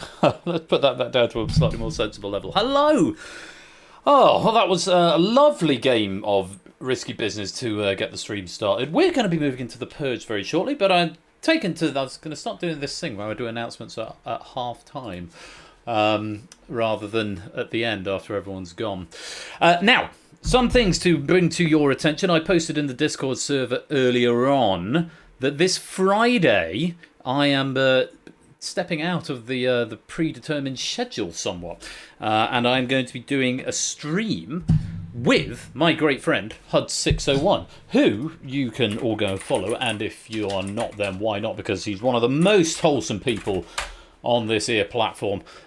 He's a good guy, and all throughout the month of June he is raising money for Bristol Pride, which is his local pride charity, and he's doing a number of special streams. He's a Sonic speedrunner, for those of you who aren't aware. He's doing a number of special streams, including one this coming Friday, the 14th of June, with me. We've done one every year for the last 3 years. This will be the 4th collab that we've done, and it's something a bit different this year. We always do a sort of a crossover game night meets Sonic, so there'll be some Sonic-themed quizzing on my side of things. But before all that, we're going to be starting off on his channel, and he is going to be doing a Sonic the Hedgehog remastered classic trilogy pseudo speedrun. But he's going to be having live music provided by me. So if you were at the music quiz live, it'll be a bit like that, except no quiz, just Sonic. But it should be really good fun, and it's going to challenge my ability to play the piano under pressure. Yeah, Sonic Symphony with Ben. Think of it like that if you like, Batty Man. But anyway, that's going on this Friday. It starts on Huds' channel at 6 p.m. BST, and then we'll be raiding over to my channel, and we've got some. It's fairly standard quiz with a little bit of Sonic dripped throughout. So if you're not a Sonic fan, there'll still be lots of opportunities for you to win prizes, and there might be some prizes going in as well. But there'll be plenty for you. And we're going to be playing Red Herrings and Distinction. Don't yet know the order. I think I posted it in that order earlier on, but we've got them written in the other order somewhere else. So it'll be Red Herrings and Distinction this coming Friday. I have let Ash know, because of course Ash normally streams Friday. He's going to be he's very graciously given way when I pointed out I'm doing this thing with Huds. There was only about 2 dates we could do, and I think they were both Fridays. So that's this Friday, starting on Huds' channel and then coming over to my channel shortly after that. Please do come along to that. It's a great cause. And it'd be really lovely to see as many of you there as possible. And Huds' community is very wholesome, so there's a good, and I know there's a decent amount of crossover anyway. I think there's quite a few people from Huds' side of things hang out over here, and vice versa as well. So that's on Friday. Before that, I made mention of him just then, but I'm going to give him a proper plug now. Our great friend Ash the Bash. Shout out AT_Bash. There we go. Go give him a follow as well, because he's going to be here just on the Wednesday this week, Wednesday the 12th of June. He's got Quiz Cubed and then 5 Minutes to a Fortune, as written by Arun Aromatic. So if you haven't got enough wholesome quiz content in your life, then Ash is the place to go this coming Wednesday for 5 Minutes to a Fortune. What have I missed? The genuine ad break. Yeah, I did play some adverts, but I'm hoping the adverts are done by now. So that's Ash on Wednesday. I'm back on Friday. And as for sort of future schedule stuff on my side of things, what have we got on next week? We've only really got one more sort of stream proper this season, and that's next week, where we've got Cryptex, The Abyss, and The Escape Artist by Kuseni, Oni, and Zeus, respectively. That's going to be a serious stream, isn't it? Cryptex, The Abyss, and The Escape Artist. So that's next Saturday, 8 p.m. BST, right here, twitch.tv/royal_flush. The week after that is going to be the Big Break live stream. Very excited about that. We've got questions provided by Lewis. We're going to have some special guests here in Sussex, and we'll be using a stream. I'll be streaming from the game room rather than my studio office here, so that should be fun. And then the week after that, 29th of June, is the season finale with even more Distinction, even more Red Herrings, and Danger Zone. That's on the 29th of June. And then off for 2 weeks, and when I come back for season, whatever the next one is, 15, I think, there's going to be an extra stream happening on on Thursdays, which I'm calling Throwback Thursday, where we're going to be playing legacy packs, as well as all the usual original trivia here on Saturday nights. So lots of things on the horizon to look forward to. Ash on Wednesday, me and Huds on Friday. One more stream here next week before Big Break Live, which is on the 22nd of June. Please do come along for that, because it is going to be an enormous amount of fun. Coming up a bit later on, we have got Steeplechase, as written by Shapes, the winner of Risky Business. And it'd be good to see that coming out for the first time since the 400th. I'm hoping we're going to get one game per season, and hopefully by the end of season 20, we'll actually understand the rules of it and how it works. But Steeplechase is coming. Yes, the horses are coming out of retirement a little bit later on. And of course, we're going to go and raid into the Game Show Marathon. I saw in the chat that they've hit about $5,000 already. So again, if you are in a position to do so, when we raid over later on, they're raising money for Child's Play. It's a really, really good cause, and I think they're on their 8th year of doing this. And lots of friends of the community are going to be over there as well. Buzzer Bob and Dev and Toadboy and various others as well. So we're going to be raiding into them a little bit later on. If you want to get your raid message in as a suggestion, hashtag followed by your raid message into the chat. You can give me a maximum of 3 suggestions, and yeah, I'll pick my favourite. But before all of that excitement, we have got the small business of the Purge to play, which is why I'm standing, and I've turned off the big light. I've just got the ring light up there now. Hashtag horse feathers. That'll do. Now, this pack comes to us from Shadowmane, who I know submitted this incredibly early, because he's actually overseas at the moment. I think he's gone on a family holiday to China, which is very exciting. So I'm not quite sure how reputable the internet is likely to be over in mainland China, but we wish him well, and hope that he'll be able to catch this on the VOD at some point in the future. But it's a lovely pack. It's been proofed by Toot, something for everybody once again in here. So I hope you're ready to play. This is once again on the app, the Universal Controller. I'm not intentionally on soft focus Shapes, actually. I'm trying to stand in the right way so it makes me look a bit sharper, but there's obviously something with this webcam. It's decided that it's going to slightly blur me. Maybe if I come really close. Like that. It'll just sort of sharpen me. See how badly I need to shave at that point. Anyway, yes, insert Samster's line here. I'm just doing my continuity topper. It's just my thing, and making sure everyone is on the same page. You will need the Universal Controller for this, latest version 0.6.4. Yeah, we're going to have a good pack from Shadowmane here in the Purge. I will see you on the other side of the titles.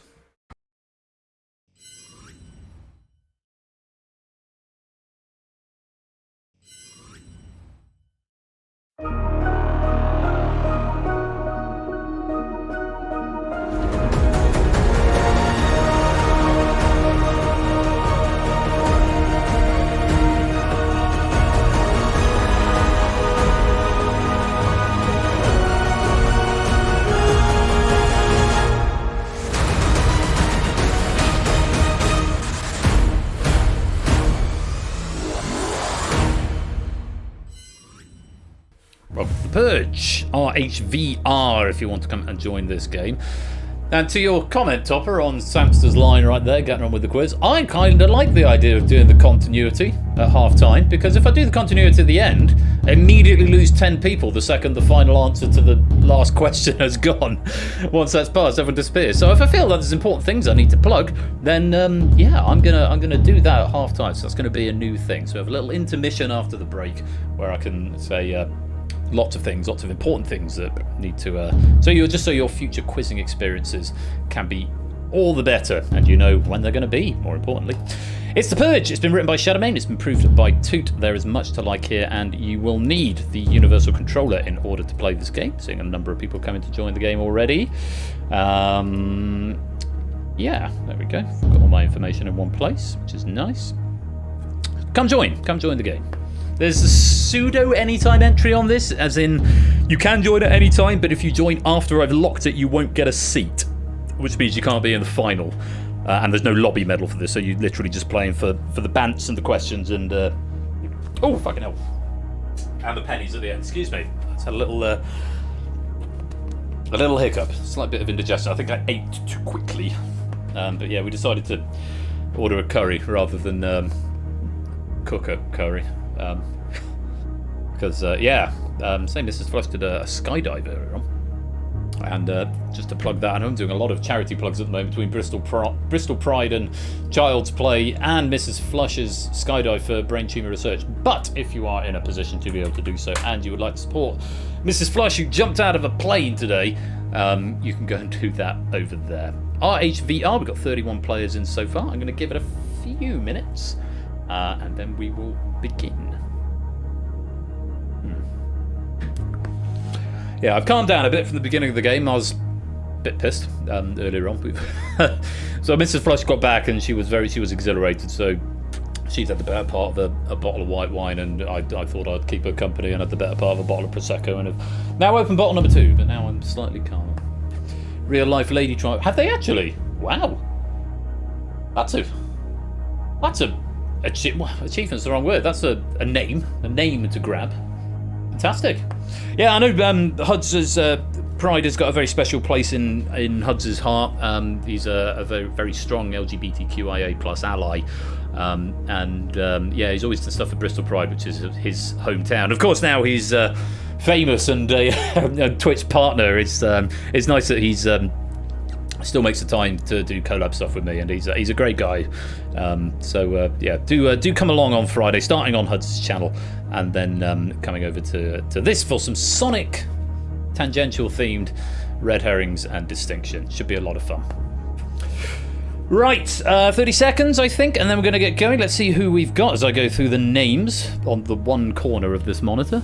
Puzzle Dan, Colin, AB Me, Shapes, Fluffy Bunny, Vixen, Nando, Mark, Natter, Jogging, Silent Marine, Oni, Mr. Vertigo, Keshi, Rapunzel, Riff, Battyman, Silver Electron, Timor, Stilgar, Fetz, Claire, Proogs, Colo, Inca, Simpsons Angle, Opper1 Amin, Toffer, Ralph, Kegler, Pyro, Connors, and Flyboy. Lovely to have you all here. 32 of you in the game at the moment, which could make for good metrics in such a game. Raid messages still coming in. Hashtag horse feathers and hashtag horses. Both good. Get a few more in. More raid messages. It'd be lovely to have them. This pack proofed by Toot and written by Shadowmane. I'm going to lock the lobby in 5, 4, 3, 2, 1. All right. Let's lock you in. And here's how to play. Answer the multiple choice questions. If the group fails to stay under the breakpoint, a purge is triggered, in which all incorrect and abstaining players must partake. Unlike with Risky Business, where abstention is a valid strategy, here, answer every question. Even if you think you're going to definitely be wrong, give it a go, okay? Because abstention is definitely going to be wrong and will be marked as such. If a player answers a purge question correctly, they rejoin the game. If not, they are eliminated. Play continues until we have asked 20 questions, or answered 20 questions. We've had 5 purges, or 5 or fewer players remain, whichever occurs first. The surviving players will then move on to the final purge. Hello, small man. She's asleep, is she? Oh, I thought you were going to have to play pool or something. Are you going for a shower? Okay, cool. Thank you for letting me know. Mrs. Flush is asleep. I think the combination of driving 6 hours round trip to Hastings and back, was it 6 hours round trip? Something like that. And the skydive and the bottle of wine has taken its toll. Hopefully she'll wake up in a bit and come and say hi. So, that's how to play. And there are 32 of you in. A lot of fresh air. Right. Yeah, she did. I was hoping it would have been quicker. Saved herself a lot of time. Good luck to you all. Let's play. New headphones are awesome, by the way. Start with the tiebreaker. This will be a numerical question. Answer as a number. That's what you'll be able to do on the device. The closer you are, the better you're getting on. If we need to use the tiebreaker later on, which we don't always, but we may do, it is a critical part of the game if we get to the end game and we need it. So give me a numerical answer. You've got 20 seconds. And starting with this question. In days, considering it started on the day Germany invaded Poland, how long was the Second World War?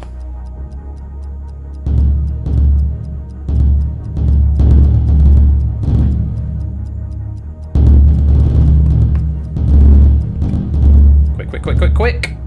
Time. If you didn't give me an answer, you're given max.int, or int.max. Int.max value, I think. Topical question, considering we've just had the 80th anniversary of D-Day just on Thursday, which Rishi Sunak decided it wasn't appropriate for him to stay for the whole event. Because we understand. Busy man, places to be. I'm sure the electorate won't punish you for it. In days, considering it started on the day Germany invaded Poland, how long was the Second World War? It was 2,194 days, beginning September the 1st, 1939. Blimey, that's a rough back-to-school present. And ended September the 2nd, 1945 on, I believe that would be VJ Day. So 2194, just over 6 years, or 6 years and 1 day. 2194 was the correct answer. Let's have a look, see how far away lots of people were. Okay, at least 2 people in double figures away, which is about the best I can see. And it looks like they're the same distance away. At least 2, if not 3 people getting the same distance away, which is very interesting. So we'll see how that pans out over the course of the rest of the quiz. For now, eyes down and concentrating as we go to our first Purge question. No, our first main game question. The breakpoint is 50%. If 50% or more of you are wrong, then we will trigger a purge. There are 2 options, and they are North Korea, South Korea. In which country would you find the city of Gangnam?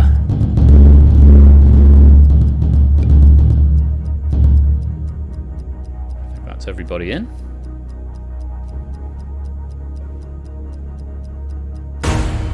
And that's time. And the correct answer is, of course, South Korea. Gangnam, of course, famous for its style. Oppa Gangnam Style. Gangnam Style. Oh, take me back to 2013, 12, whenever it was. First video to hit 1 billion views on YouTube, I know that. And the city of Gangnam is, of course, in South Korea. Let's find out how many of you were wrong. Start the meter. We avoid a purge. No drama there. 6% incorrect and no abstentions. I think that's just the 2 players. Yes, 2 players incorrect and 30 going for the correct answer. Let's play on. We lower the breakpoint to 40%, as is the rules of the game. We'll drop it by 10% with each question and then reset it plus 10% after each purge question. On we go. Question number 2. Options are Declan Donnelly, Anthony McPartlin. Which British celebrity was involved in a drunk driving scandal in 2018? The wrong way round up there.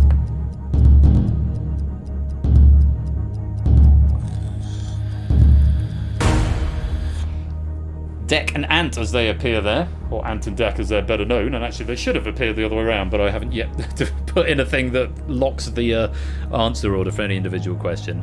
Who was in the drunk driving scandal? It was Anthony McPartlin.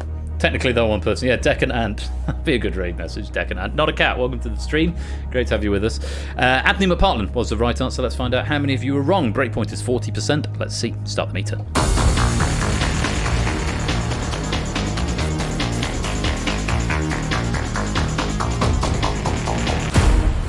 Okay, we avoid it. Not quite as cleanly. 28% going wrong, 9 going for Declan Donnelly, but 72% going for Anthony McPartlin. The correct answer. No one abstaining there, and we avoid a purge. Let's play on. We'll lower the breakpoint to 30% now. 30% the breakpoint, and still 2 options, and they are somebody that I used to know. Someone I don't remember. What was the name of the song that Gautier first performed in 2011?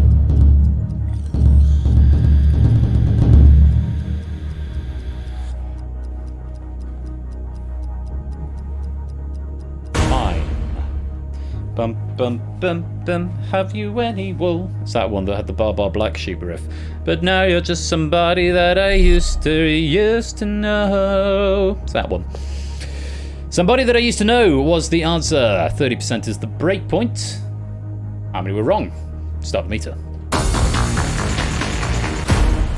Just the one. Going for someone I don't remember. 3%, 97% getting it right. Nicely done. We play on and we lower the breakpoint again to 20%. 20% now, that breakpoint. And 2 options for the question. They are King Kong, Godzilla. Which of these movie monsters had their original debut first?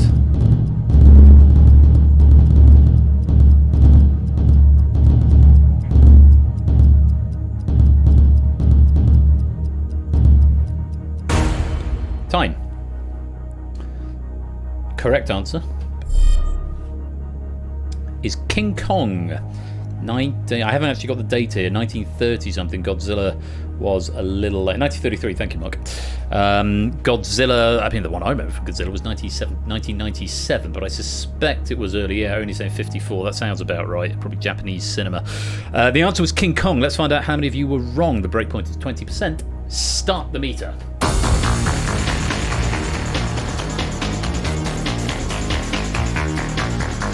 Enough of you to trigger it. 34%, 11 players going for Godzilla. 66% avoided, but we have triggered Purge number 1. And so if you were wrong or abstained, in fact there were no abstentions on that question, but if you were wrong on that question, I'm afraid you have got to answer a full question within 20 seconds in order to keep your place in the game. If you get this one wrong, you will be eliminated. Let's find out who was wrong on that question. 98, thank you, Ernie. That's the one I know, with Matthew Broderick. AB Me, OP1 I think that's Topper. Battyman, Fetz, Puzzle Horsed Out, Jog, Cola, Nando, Flyboy, Connors, and Claire. You are all incorrect on that question, and you must answer this one correctly in order to survive. The very best of luck. Here is the first Purge question. Affogato is a dessert traditionally consisting of vanilla ice cream and what drink?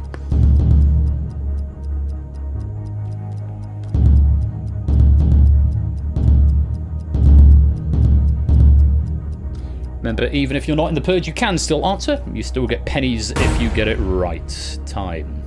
Probably should have said that before I started the question, to be honest. Correct answer was espresso, though we also accepted coffee. Espresso or coffee. Yes, vanilla ice cream drowned, I think is the technical term, in a shot of espresso. My wife's taken to having them after we finish a meal if we're out somewhere. Espresso or coffee was the correct answer. Who was right and who was wrong? We've got 3 wrong answers up there. Topper going for wine, Battyman for Coca-Cola, Flyboy for whiskey. All of those were incorrect. If your chair has gone blue, it means you've given me a correct answer. Congratulations, you get to rejoin the pack. Unfortunately, I cannot condone any of those answers, wine, Coca-Cola, and whiskey. So unfortunately, Topper, Battyman, and Flyboy, the wrong answer at the wrong time, and you have been purged. The breakpoint comes back to its original 50, and we add 10% to take it up to 60%. 29 players remain, 3 have now been purged. And we move on to the next question. There are still 2 options, and they are Hanzi, Kanji. Which of these words refers to the Chinese alphabet?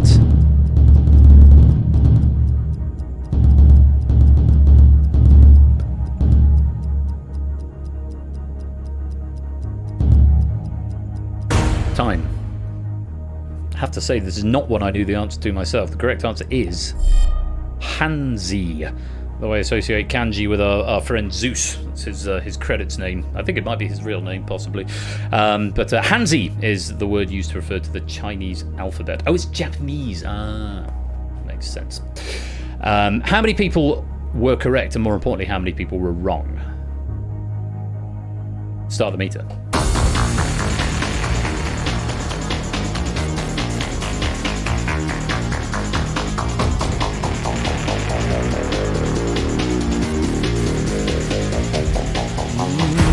Okay, we avoid it. Oh, lovely ratio there. 52-48, the curse ratio is there. 52%, 15 players give me the correct answer. Hanzi, 48%, 14 players going wrong with kanji.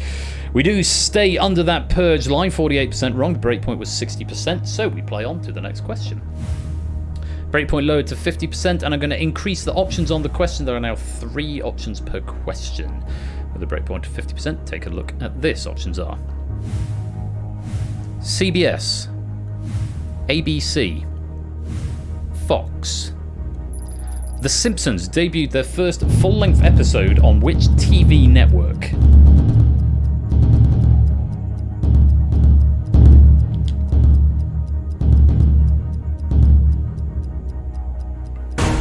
Time. Big clue at the end when it goes 20th century television, which used to be 20th century Fox, was the correct answer. Breakpoint is 50%. How many were wrong? Start the meter.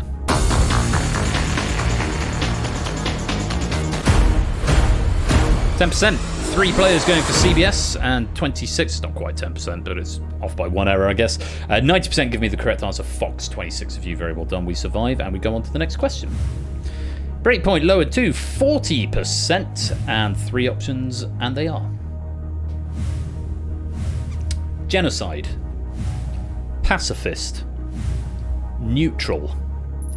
Which route in the video game Undertale ends with you fighting Sans the Skeleton?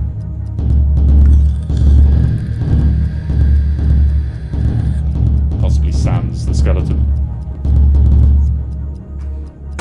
Time. When I came to export this, or to take a look, I said, oh, everyone's played Undertale. Is this a bit of a mean question at this level? At which point Toot pointed out to me that it's more of an understanding of words. If you are fighting, then you're unlikely to be a pacifist, or indeed neutral. The correct answer is genocide. Thanks, Odie. Genocide was the right answer. God, there's not many sentences where you can say that. The correct answer was genocide. Yes, killing everyone, indeed so. Thank you for clarifying. That one I was familiar with, Mark, but thank you all the same. How many were wrong? Breakpoint is 40%. Start the meter.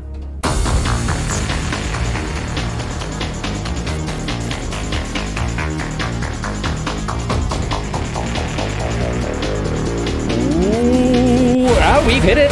Only just. Welcome back to the game, Jog.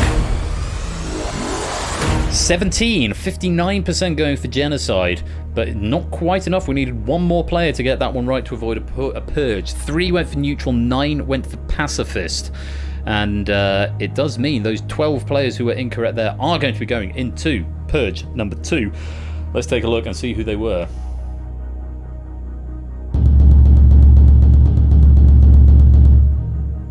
Simpsons Angle, Colin, Mr. Vertigo, Riff, Puzzle Horsed Out, Timor, Kolo, Shapes, Vixen, Claire, Proogs, and Kegler.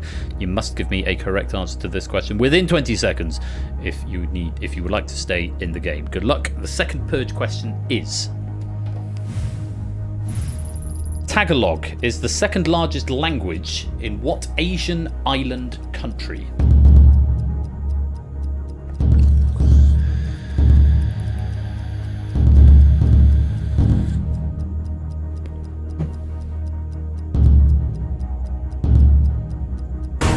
Time.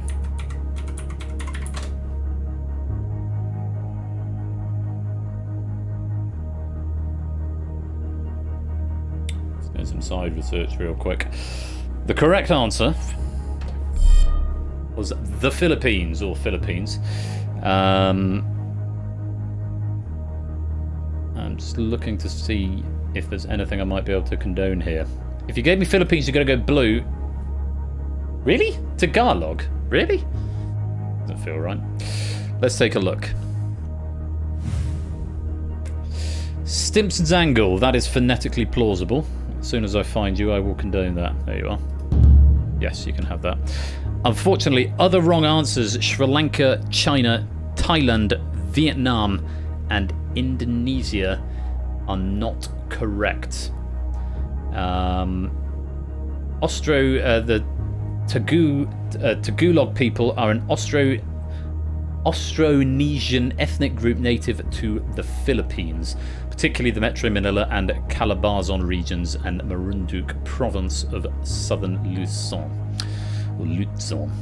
Unfortunately, there is no reference there to any of those other answers, so I cannot accept them. Unfortunately, it does mean we have to say goodbye to some players. Riff, Puzzle Horsed Out, Kolo, Proogs, and Kegler. Good effort, but it's a wrong answer at the wrong time. And Spanish, Malay, or something you face into a keyboard. Never Tchaikovsky, but it's always the Philippines. Feels about right. Riff, Puzzle Dan, Kodo, Proust, Kegler, thank you for playing, but you have been purged. We reset the breakpoint back up to 70%. 8 players have now been purged. There are still 24 of you in live play. As we continue the game, there are still 3 options per question, and we move on to the next one. And the options are: cutting wood, hammering nails, flattening concrete. In construction, what is a derby used for?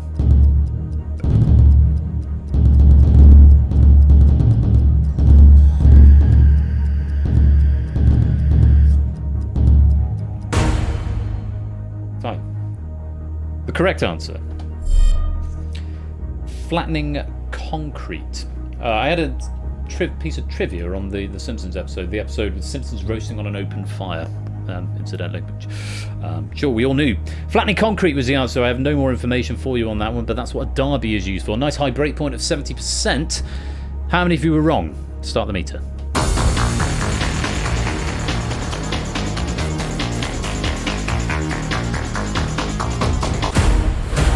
25% of you, a quarter going wrong. There are no abstentions. 3 going for cutting wood, 3 for hammering nails. 18 giving me the correct answer, flattening concrete. Very well done. We move on to the next question. Breakpoint lowered to 60% and 3 options available. They are: water lily, bleeding heart, cherry blossom. The sakura is more commonly referred to as which flower?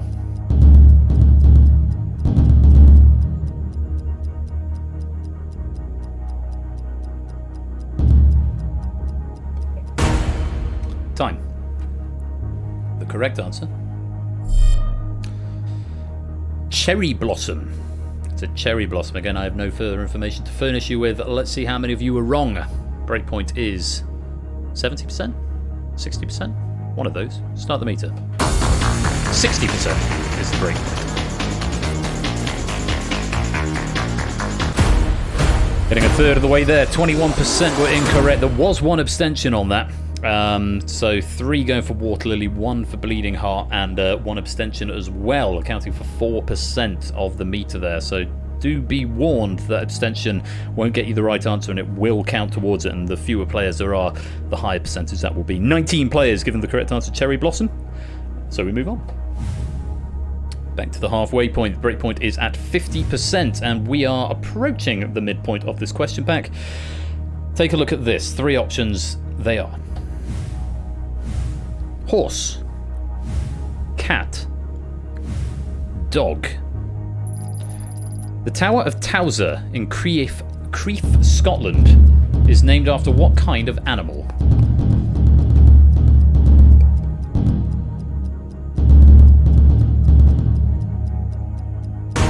Time. The correct answer is a cat. And again, I have no more information to furnish you with, I'm afraid. Tower of Towser is named after a cat. And how many of you were wrong? The breakpoint is 50%. Let's find out. Start the meter.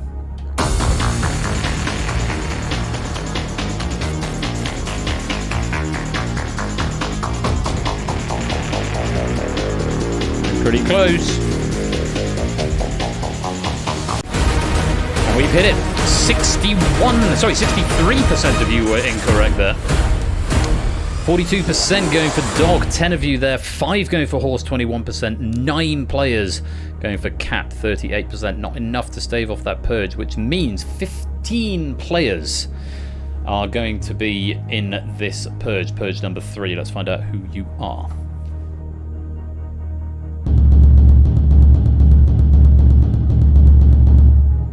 AB Me, Stilgar, Stimpson's Angle, Colin, Fetz, Mr. Vertigo, Keshi, Inca, Jog, Pyro, Fluffy Bunny, Shape, Silent Marine, Silver Electron, and Please Send Help, which I suspect is probably Oni. Yes, it is. Purge question number 3. Question in full. 20 seconds to give me the correct answer or you will be purged. Good luck. Here it is. Which British rock band, formed in 1997, got their name from a South African sports team founded in 1970?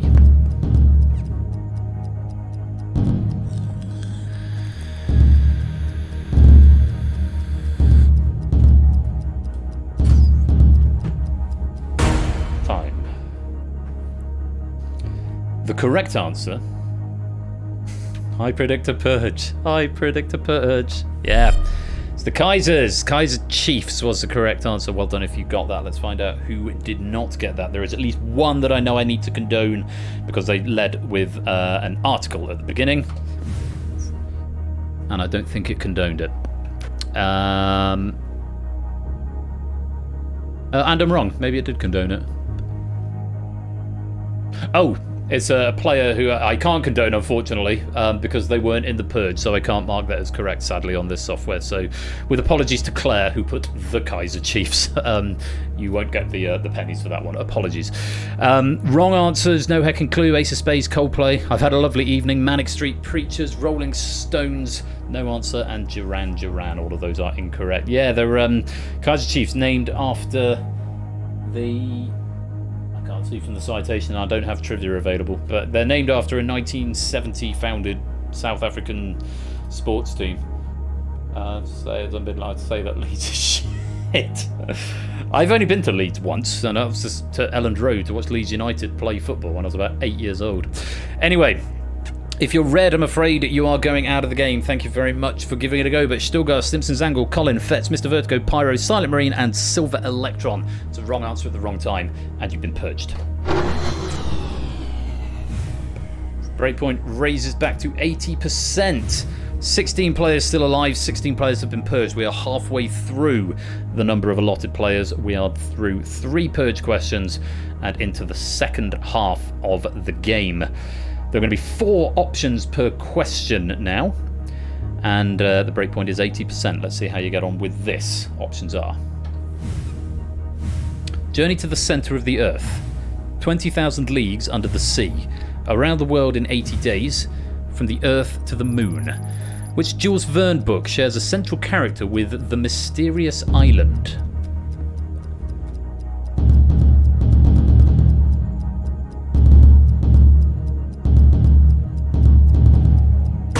Time. 16 players in, each of you is accounting for, I think, 8% of the vote, something like that. The correct answer is 20,000 Leagues Under the Sea. The character's name is Captain Nemo. Ahe just changed his nationality from Polish to Indian. Big old breakpoint, 80%. Let's see if we can avoid it. How many were wrong? Start the meter.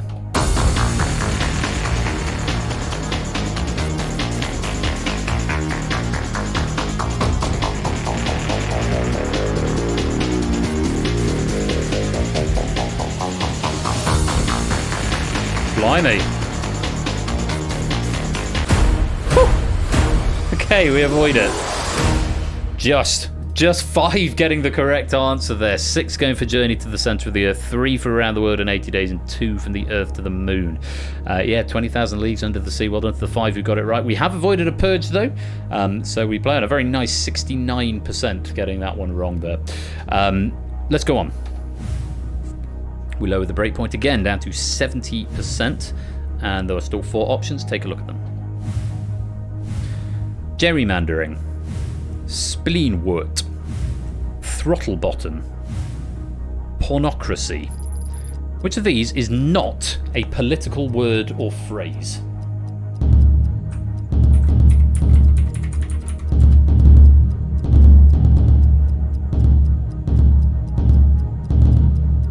Time. The correct answer is spleenwort. I've just googled it and it's actually a plant. Gerrymandering is where you change the boundaries of constituencies to suit your political agenda. Throttle bottom and pornocracy, I have to say I've not come across. There's a couple of things I'm learning about politics tonight, or not learning, but certainly realising I don't know those now known unknowns. Breakpoint is 70%. How many of you were wrong? Start the meter.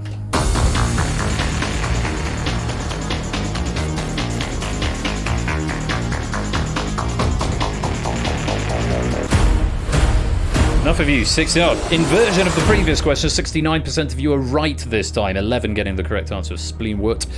Nobody going for gerrymandering. 2 for pornocracy and 3 for throttle bottom. Very well done. We survive and we play on.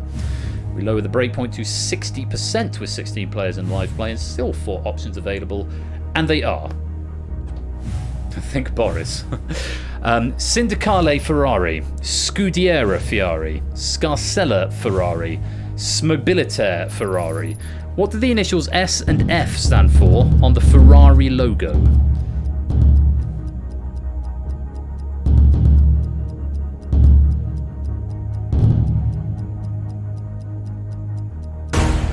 Time.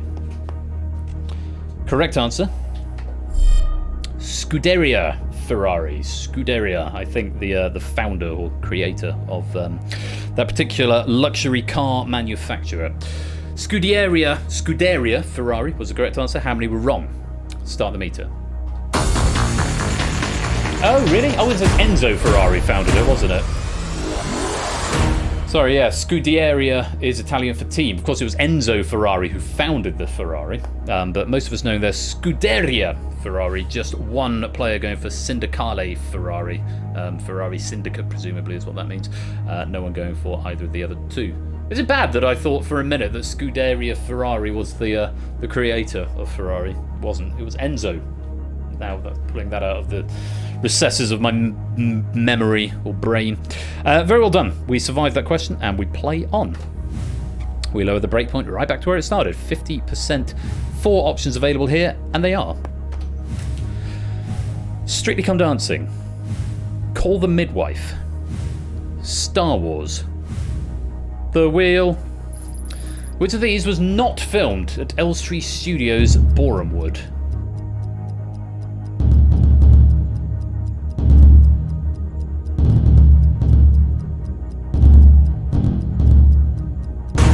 Time.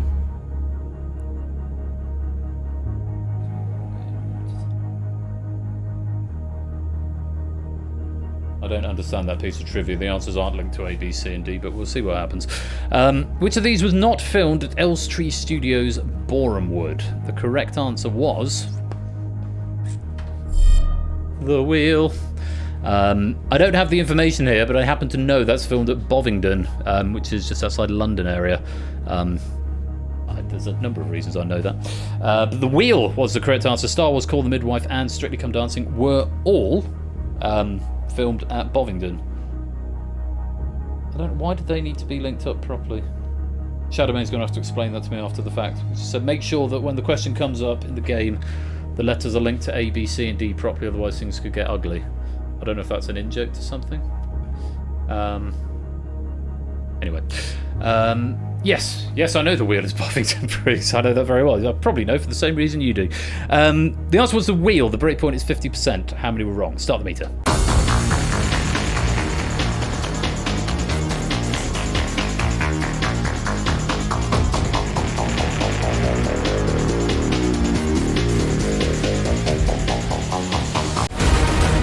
Again, at 50%, we have triggered a purge. Purge number 4. Again, just 5 players getting the correct answer to The Wheel. 3 for Star Wars, 1 for Strictly, 7 going for Call the Midwife.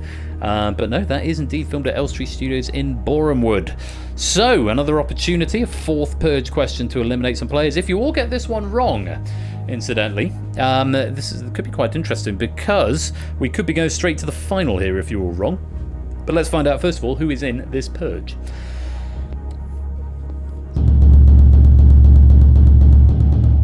11 of you in it. AB Me, Game Show Natter, Rapunzel, Timor, Inca, Fluffy Bunny, Nando Shapes, Mark Connors, and Please Send Help. Lupine, Claire, Jog, Keshi, and Vixen. You can relax for a minute, though feel free to answer the question for bonus pennies if you like. 20 seconds to answer a full question. The very best of luck to all 11 of you. Here it is. Hotel Mario and Link Faces of Evil are 2 widely lambasted games made for which failed games console?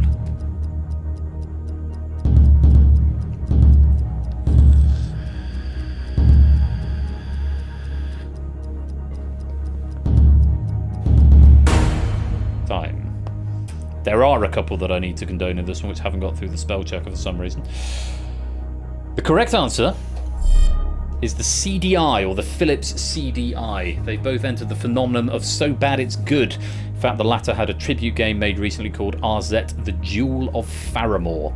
There's a couple that, for reasons best known to itself, didn't make it through the spell checker. Let's find out how many of you were wrong. So, Game Show Natter, Philips CDI, that is correct, so I can allow that. Rapunzel, Philips CDI, yes, that is correct, I can allow that. Not quite sure why those two didn't get through the spell checker, but they did. Other wrong answers there, Virtual Boy, No Clue, GameCube, Neo Geo, and a couple of no answers as well. So, few of you survived that one. 1, 2, 3, at least 5 of you surviving that one. So we go and play out the final strain of the game with 10 players. It does mean we have to lose 6 of you. Thank you very much to AB Me, to Timor, to Shapes, to Fluffy Bunny, to Nando, and to Mark. But unfortunately, it's a wrong answer at the wrong time, and you have been purged. 10 players now remain in live play. 22 have been purged. The breakpoint is being reset to 90%. And there are potentially 6 questions left in the main game. Starting with this one, which still has 4 options, and they are... Each player is now accounting for 10% of the vote, by the way. Pear pie, orange pie, cherry pie, banana pie.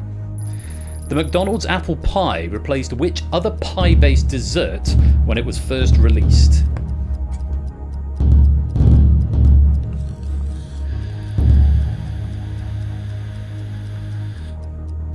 Time. The correct answer was the cherry pie. I'd love a McDonald's cherry pie. It sounds delicious. That's a good raid message suggestion from Stilgar there. Hashtag pornocracy. And hashtag not enough people going for genocide. That could be a good one, though it may send the wrong message out of context. Cherry pie was the answer. How many of you were wrong? Start the meter.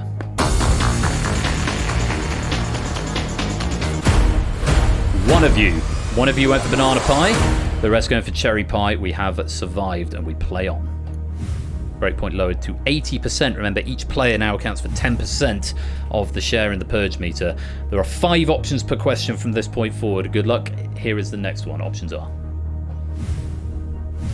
Queens, the Bronx, Brooklyn, Staten Island, Manhattan. In which of New York's 5 boroughs would you find Hell's Kitchen?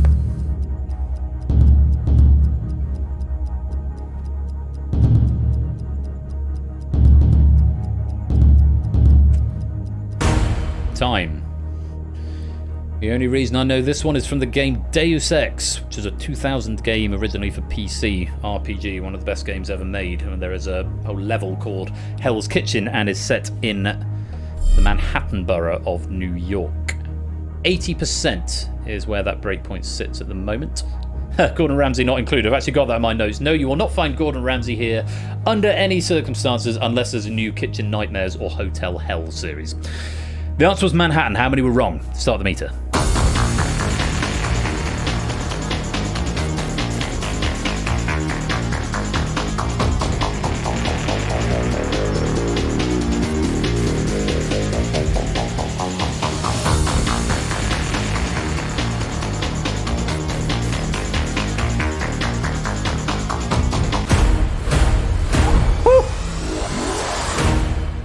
It went on so long, it broke my animation. It went all the way round. I don't think I've ever seen it go that high and then not trigger a purge. You hit it bang on, because it has to exceed the breakpoint. And because exactly 8 of you were wrong and there are 10 players left, 80% of you were wrong, not more than 80%. So the 2 players who got that one right, I won't say who they are. I can see who they are in my log, but I shan't say. Very well done. You have saved the other 8 players from a purge. That animation should be able to go all the way round and keep going. It shouldn't stop at 80%. I think I probably should have programmed it to stop at 90% being the top, because that's the most it can twist, because it never gets to 100% in default mode. But it should be stopping at 80%. Hello Matt, welcome to the stream. Nice to see you, hope you're keeping well. We do go on to another question. We drop the breakpoint to 70%, which means now 3 of you need to get it right in order to survive. Let's go on. Next question, options are Rise of the Beasts, Fall of Cybertron, Dark of the Moon, The Last Night, Age of Extinction. Which of these is not the name of a Transformers movie?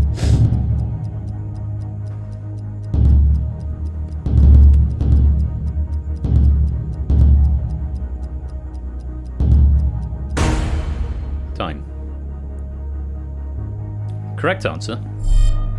Ford of Cybertron. Sounds like a made-up thing. All of the others are genuine Transformers movies. I think they're all by Michael Bay as well. 70% is the breakpoint. Let's find out how many were wrong. Start the meter.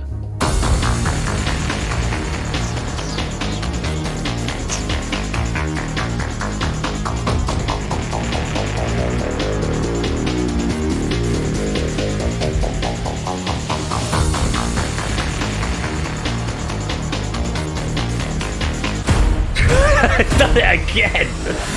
My God in heaven. 7 of you got it wrong, 3 of you got it right. Again, you are scratching the surface of that breakpoint, but you have survived, and we get to go on to another question. We will lower that breakpoint to 60%, and we'll give you another 5 options for this question. Good luck. Options are Phlegethon, Acheron, Styx, Cocytus, Lethe. In Greek mythology, which of the underworld's rivers was known as the River of Fire?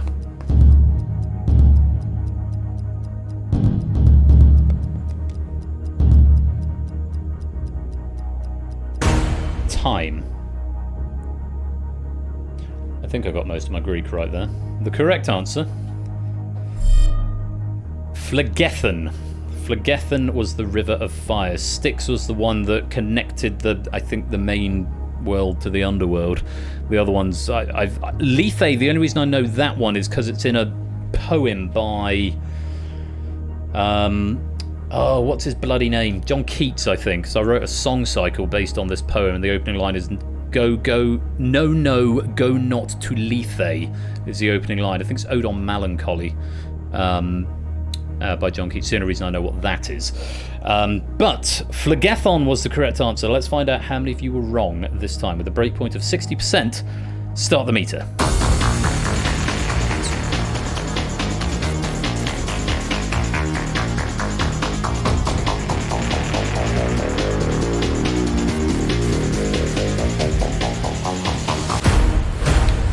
Coming in under this time at 50%, we have avoided the purge once again. 5 of you getting the correct answer, 3 going for Styx, 1 for Acheron, and 1 for Lethe. And we go on with the game. Hades is a good video game and you should all play it. Welcome on in, Score. Good to have you here. And yes, that may have been an in possibly for some players there, the Hades game. A little bit of video game centricity in this. I've seen a couple of video game questions coming in. Seems to be working out so far. Still 10 players. Breakpoint is back to what it started at, 50%. Let's see if we can survive this next one. 5 options, and they are Greg Page, Anthony Field, Sam Moran, Murray Cook, Jeff Fatt. Which member of the Wiggles is the only member remaining from the original lineup?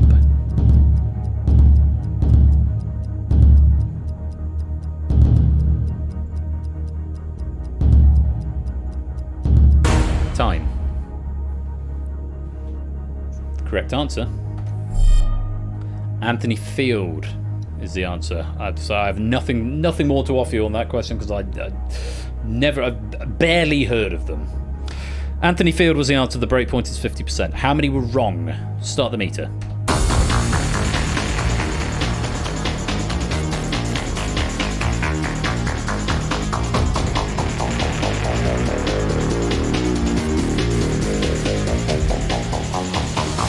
No such luck this time. 80% of you were wrong. 8 players going for something other than Anthony Field, 4 for Murray Cook, 3 for Sam Moran, and 1 for Greg Page. No one going for Jeff Fatt, 2 players going for Anthony Field. Those 2 players are not necessarily guaranteed into the final. It depends how the performance goes on this final purge question, but not final purge question. Nata, Keshi, Ralph, Inca, Vixen, Connors, Claire, and please send help. You are all in this purge. Rapunzel and jogging. Good chance of getting through to the final, not yet guaranteed. It depends how this question goes. Full answer required within 20 seconds for you 8. Good luck. Here is the 5th purge question. In economics, what is the name of the law where less valuable currency enters general circulation in place of more valuable currency?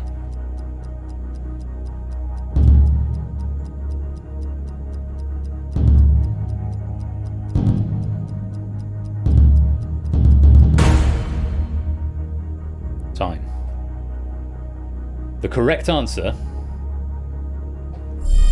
is Gresham's Law. Gresham's Law is the economics question at the end of the 5th Purge question, which, let's take a look and see what that means for our 8 players who had to answer it. All 8 were incorrect. Benford's Law, Peter's Law, shrinkflation, devaluation, transition, heck, why, and what the actual were the answers offered. Unfortunately for you 8, there is not going to be a trip to the final. You've got through 19 questions, but fallen after the 5th Purge. Unfortunately, Nata, Keshi, Ralph, Inca, Vixen, Connors, Claire, and Please Send Help. Thank you very much for playing, but it's a wrong answer at the wrong time, and you've been purged. Which means it is time for the final Purge. There are only 2 players remaining, which means we will have a 2-player final and a single question in the final. Let's just take a look at the leaderboard before we go there, and see what that means for... I don't think we've ever got here without having a tiebreak before, but I can tell you Rapunzel got 16 out of 19, Jogging got 11 out of 19, which means Rapunzel will have the advantage coming into the final. I think it should show us a leaderboard here. Yes, there we go. Rapunzel on 16, Jogging on 11. Ralph also managing 16, Keshi getting 14, as did Vixen. Nata getting 13, Inca 12, Claire getting 11, Connor getting 11, Please Send Help getting 9, and so on. You can read the rest of the stats yourself. Number of questions correct is the first column. Purges survived is the second question. So I have got 4 questions for the final, but we're only going to get to see one of them, such is the nature of how this game can work. When everyone is eliminated just before, we have a 1-question final. And tonight it is between Rotted Rapunzel and Jogging. Good luck to you both. Let's go to the final Purge.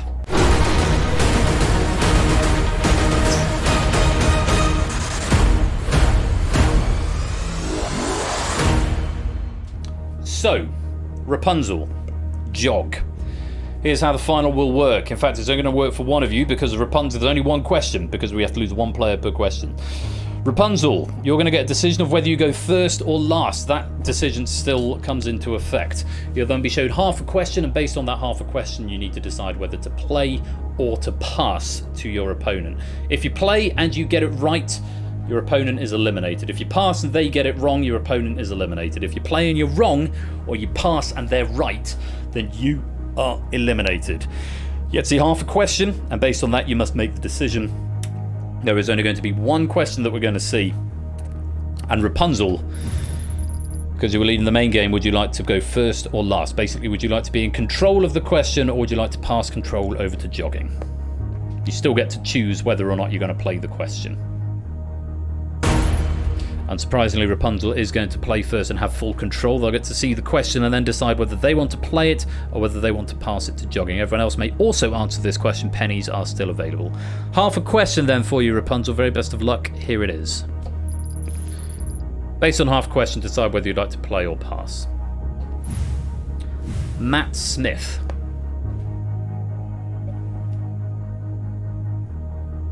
Play it or pass it?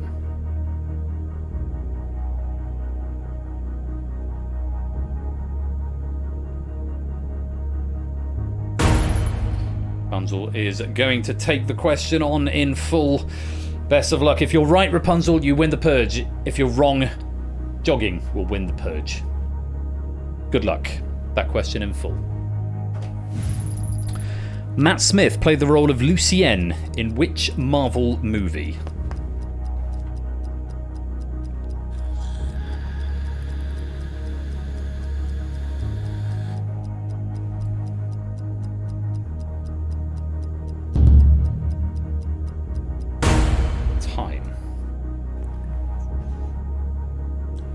The correct answer was Morbius. Rapunzel went for Hunger, which is not the right answer. The 11th Doctor was involved in the It's Morbin Time incident of 2022, is what Shadowbane has put there. I don't know if that's the name of the character. Is that the comic? Possibly. Let's have a look. Yeah, let's have a look. Marvel. Loxius Crown is Hunger is a fictional character appearing in the American comic books published by Marvel Comics. First appeared in Spider-Man number 76, an enemy of Spider-Man, Blade, and Morbius the Living Vampire. I don't know if that's the name of the character Matt Smith played, or did they actually play the eponymous Morbius? Let's have a look on his Wikipedia. No, he played Lucien or Milo, but the film we're after was Morbius. Bad luck, Rapunzel. That is the wrong answer, and I'm afraid you have been purged. Well, this doesn't happen every day, but it's a one-question final, and jogging through doing absolutely nothing in the final. Congratulations are owed, because you have survived the purge.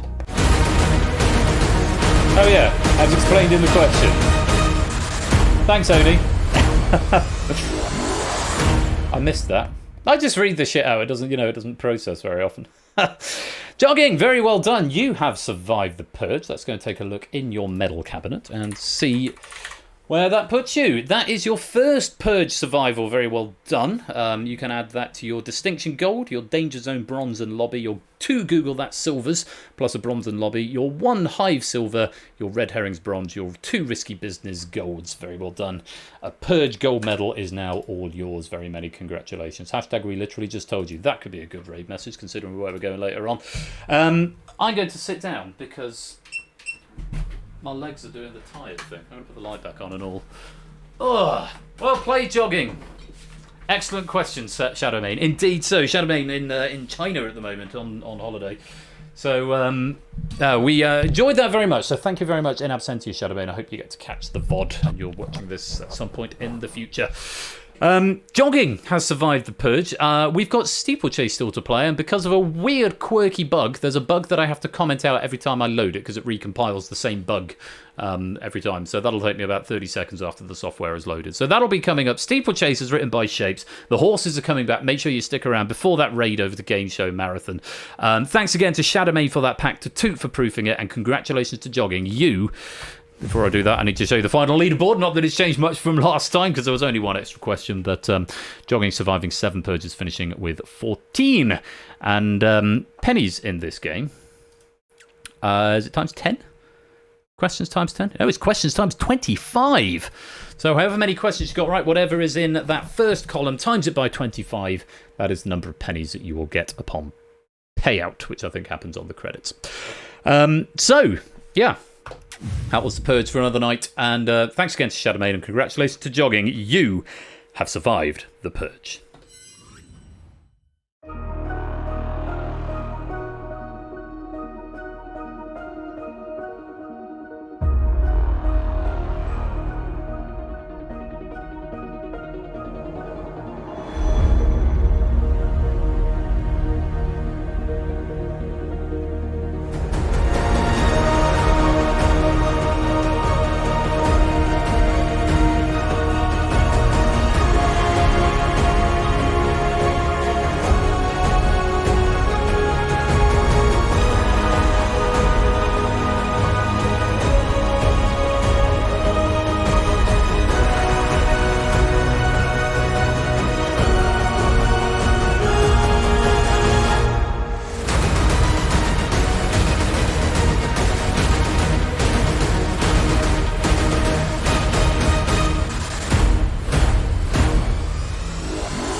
Thank you again to Shadowmane for that question pack, and hello Innes, welcome to the stream, lovely to see you. A couple more raid messages coming in. Jogging wins by doing absolutely nothing. Yeah, solid raid message suggestion there. Right, thanks to Shadowmane once again for that pack, always good fun to play the Purge. Let's get some bonus pennies on the go. Yeah, let's try that. That's random enough. Purge the horses is the raid message, since that's what we're about to... Well, we just done the purge and we're about to go and see some horses. So we are going to purge the horses. And Steeplechase coming back as written by Shapes. Not seen this since the 400th, and before that it was only seen it a couple of times at all before that. So, yeah. Let's see what we make of this pack from Shapes. I've already done all the continuity. Just a reminder, Ash is going to be here on Wednesday. I'm going to be back on Friday on Huds' channel, and then with some Sonic quiz on the usual channel. And I'm, of course, back next Saturday with Cryptex, The Abyss, and The Escape Artist. Very serious stream next week ahead of all the fun of Big Break Live the week after. Purge the horses if you would like 216 pennies. Yeah, that sounds weird. But type it in. Type it in. And when the software loads, which will hopefully be before the bonus expires. Nope, there's the bonus going down there. Now cut that out. Welcome to the stream. A couple more raid messages coming in. Can Michael Ball play the cello? I like that. Purge the horses. That's obviously a fairly obvious one there. Pornocracy as well. Right, Steeplechase is going to complain at me when it opens, and then I'll go fix the bugs. We've got a pack from Shapes. If you can't remember how to play, first of all, this one is played through Twitch Whispers. So Persephone's Twitch bot is where you need to whisper. Don't try and join on the Universal app, on the Universal controller, because it will just crash. Yeah, you've been warned. I do need to put the that message though into. Where are you? Still loading, bloody hell. I need to put the message into the controller so that when I type !bot, it tells you. It says, look at me, I'm the bot, look at me. Okay, let me go fix these random compilation bugs that happen every time. Come on, VS. Being very slow. Right. Version control settings is not a thing that exists. And now it doesn't want to even tell me where it is. Okay, there's that one. And comment out, and comment out. And one more, which is there. There it is, version control settings. You have to comment out the first one, the second one first. And comment out, and comment out. That should fix it until I next reload it. If you don't know how to play, I'm sure you'll pick it up really quickly. The long and short of it is, the answer that was... Our score count knows better than me. I think is the answer that is most popular will win the race. But the answer that is most correct will have the best odds, or the lowest odds, shortest odds. Basically. This is Steeplechase.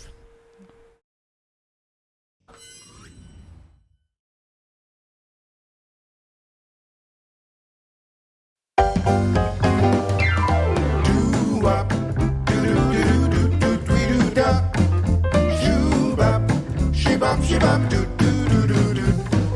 Squeed up, shalan and I shoot do tweet do do. Da da tweet do da da ba da da. Squeed up, shalan and I shoot do tweet do do. Da da tweet do da da ba da da. It's Steeplechase. And here's how to play. There you go. Hi. Welcome to the game. All you need to do is whisper an answer letter to Persephone's Twitch bot during the question phase. You don't need to join a lobby or anything. But make sure you whisper to the bot. That is important. 2 phases to the game. Question phase and the race phase. During the question phase, you'll be shown 3 criteria and 6 answers. Select the answer... Just do Steeplechase Live. No, Lewis. Going out of Fontwell Racecourse, maybe.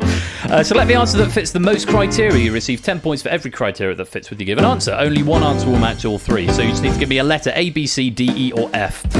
During the race phase, you are trying to predict the popularity of the most correct answer. Odds are calculated based on the number of players who gave each answer, with more popular answers having shorter odds.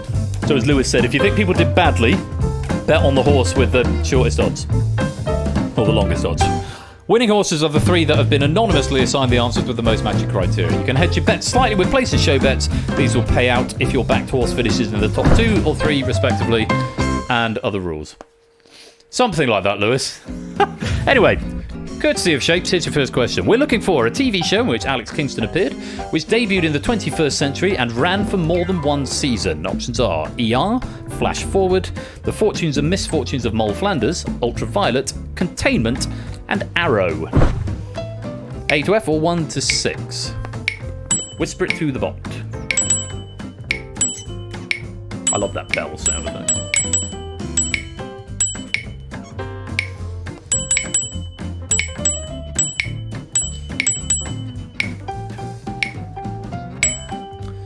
So, the more right your answer is, the more points you will get. And then, if you don't have to gamble, by the way. It's not mandatory to gamble. You don't have to put any money on any horse. Pay attention to the syntax on the next bit, because it's a little bit...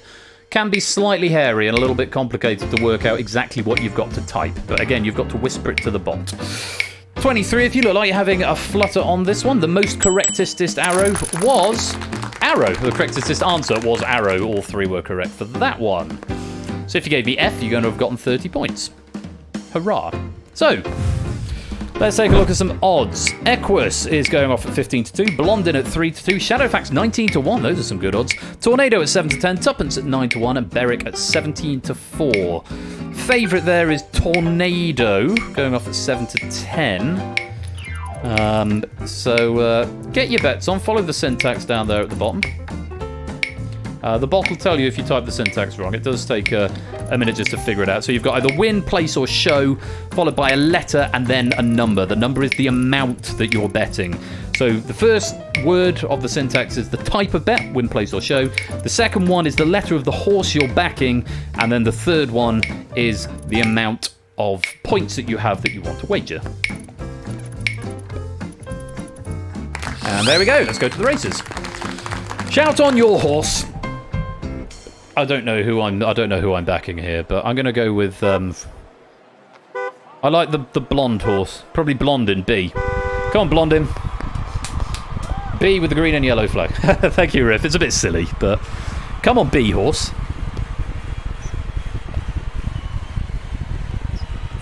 I can hear the hooves in my headphones. Making my ears rattle. Oh, B horse. You're not doing very well. You are the B horse. And here comes D coming up on the right-hand side. D finishes first. A finishes second. And it's going to be C, Shadowfax, who finishes in third. There's the results. So Tornado going off at 7-10. I think Tornado was the favourite there and did end up winning. Shadowfax going off at 19-1. But 3-1 on show. So if you backed Shadowfax there, you did well. Doesn't look like anyone did. But Kegler Coach, return of 60 to you there. It's not a bit silly, it's very serious. Forgive me, Lewis, you're quite correct. I don't know, that seems to be the MO with this game, Colin. I don't really understand it, but it's quite fun. On to the next one. We're looking for a variety of cheese whose name references its place of origin and is traditionally made from the milk of sheep or goats. Mortadella, Guigiolello, Dolce Latte, Manchego, Taleggio, or Feta. One of those is more correct than the others.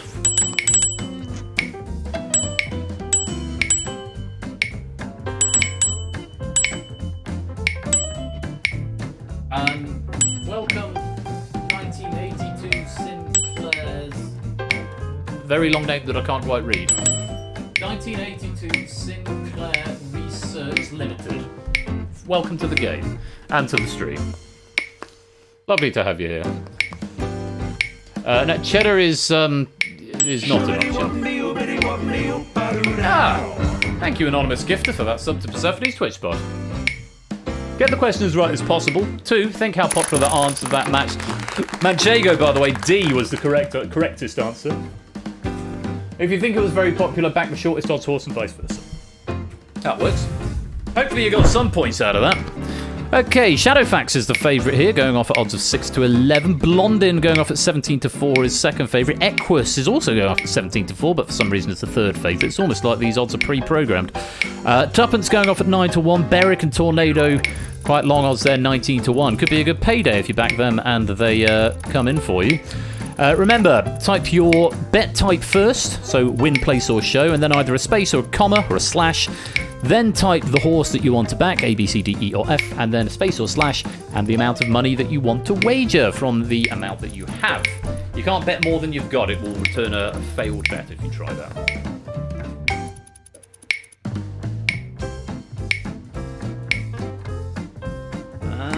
No more bets. Let's go to the races. You don't understand. Fair enough. No, but it does work. It does do what it's supposed to do. I can't explain it. But that's fine. Right, come on, horses. Shadowfax. I want Shadowfax to win. I can't remember which one Shadowfax is. I think he's the white one. So D. Come on, Shadowfax. Let's have you. Move up the ranks. That's it. Go on. Go on, horse. Go on, Shadowfax. Go on, my son. Oh, where's A coming from? A out of nowhere. Up at the top. Shadowfax takes it. Equus out of nowhere in second. And it's going to be Tornado with the black stripe that finishes in third. He's got the biggest payout there. Oni backing on 50 on Shadowfax to win, returning you 77 there. Not a bad day's work at the office. Nicely done. Tornado coming in at 19-1 in third place. Up to 3-1 if you showed on Tornado. More of a shouting in chat as if it's a real... I agree, Riff. I fully agree. Lupine with the max at the moment of 102. Here's another question. We're looking for a number whose double and treble sections on a dartboard are red, that is also red on a roulette wheel, and red in a set of American pool balls. Type the letter, not the number. A6, B19, C14, D7, D3, or F11.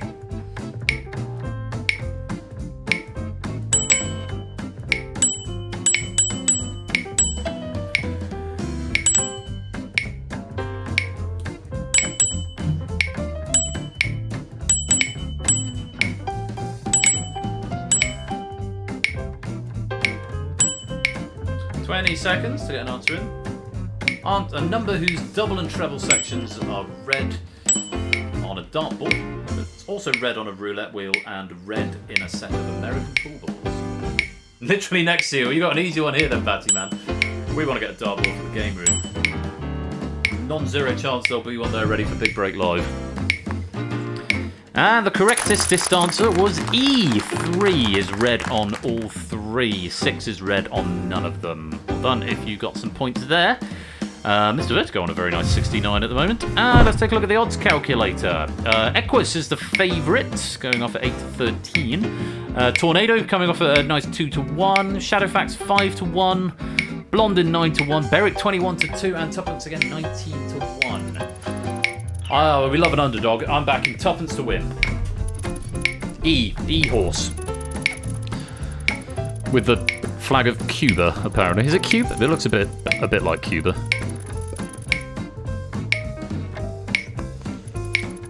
Okay, place your bets. Place your bets. Panama. Thank you, Oni. Alright, last 10 seconds if you want to get some bets in.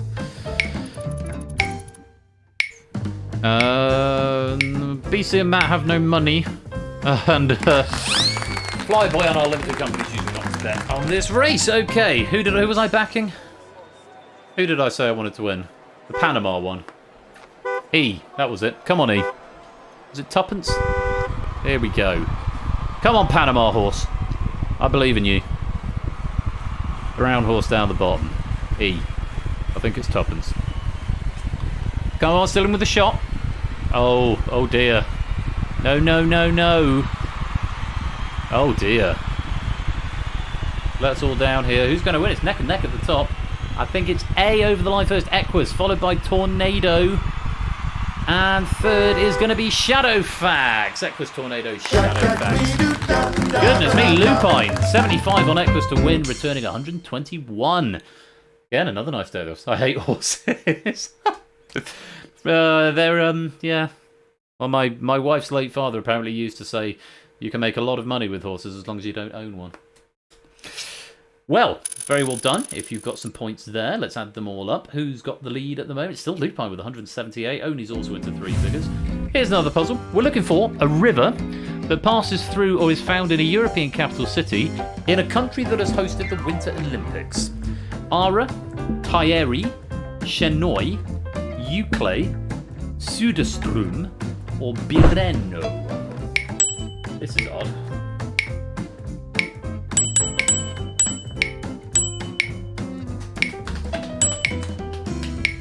Absolutely no idea. I think I've vaguely heard of one of those. Unless E really is SodaStream. It looks a bit like SodaStream.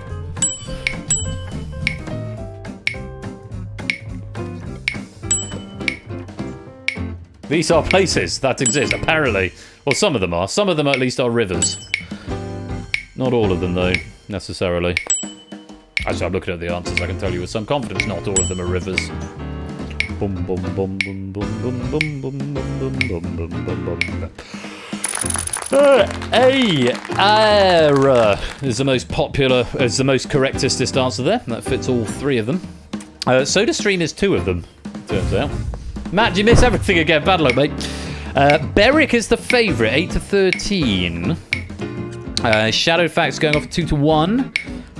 Tuppence going off at 5 to 1. Equus at 9 to 1. Blondin 21 to 2. Tornado 21 to 2. But that was a hard question.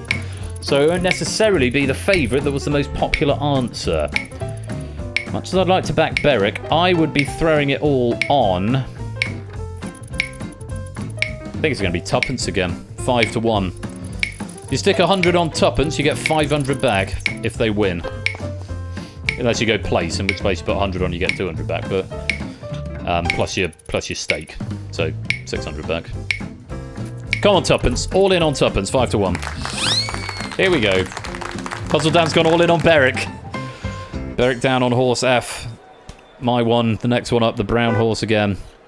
Did I say Tuppence? I can't remember the names of these horses.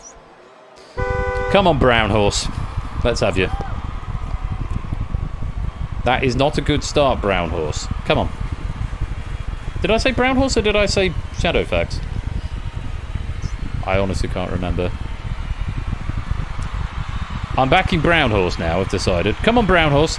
Here's Shadowfax coming out of nowhere. And here's Beric out of nowhere on horse number F. On horse number F.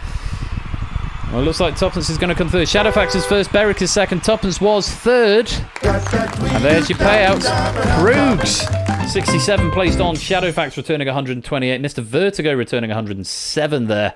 Nicely done indeed. Nicely done. Colin, 3 placed on. Shadowfax returning 5. Tag number F. Yeah. I do say that sometimes, my brain short circuits. Right, there's your payouts. Lupine with 214. We've got one more puzzle for you. One more chance to make your fortune. Here is the final question of the night. We're looking for a novel written by a recipient of the Nobel Prize in Literature that was originally written in English. Never Let Me Go, Look Aftering, Waiting for Godot, or Godot possibly, The Museum of Innocence, District and Circle, or What I Talk About When I Talk About Running. I think it's Waiting for Godot, isn't it? There's a couple of things I know about Waiting for Godot, which I'll say when we get to 3 seconds. Or when everyone's submitted an answer.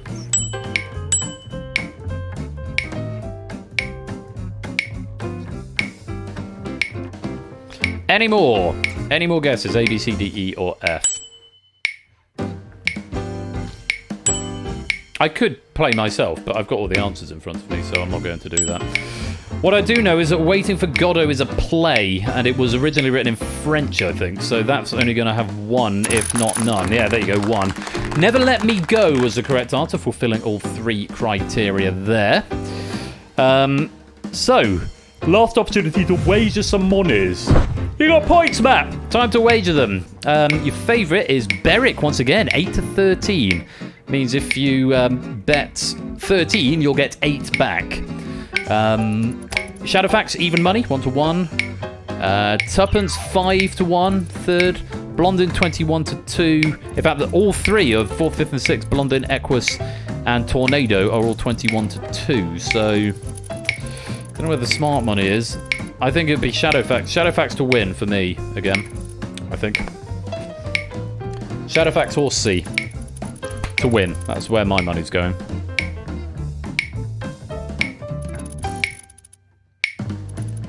Anybody gonna bet Shadowfax to win? Come on, horse C. Shadowfax to win. Even money, 1 to 1. Last race of the night, friendos. Here we go.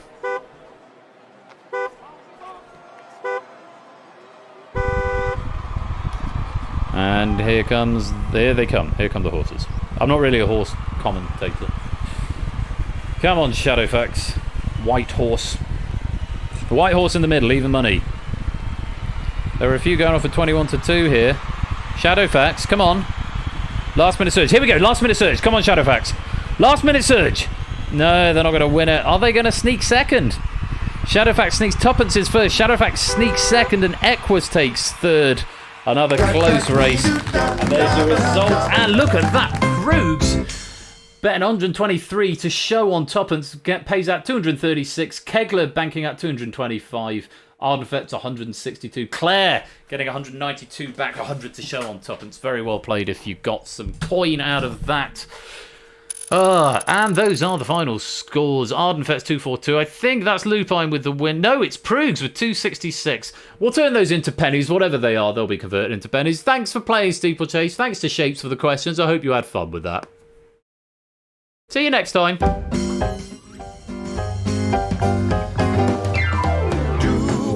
And Kegler wins 275. My bad. My bad.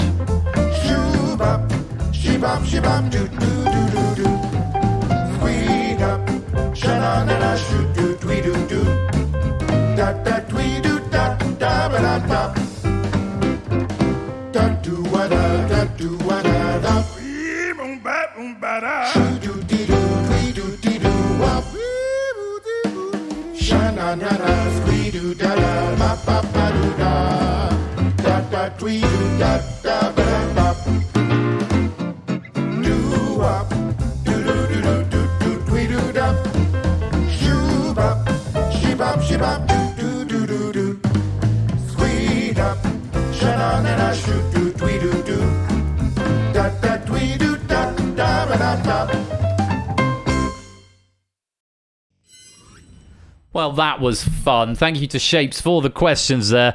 To answer some questions that are coming up in chat, yes, they translate to real pennies. They should have been added to your totals already.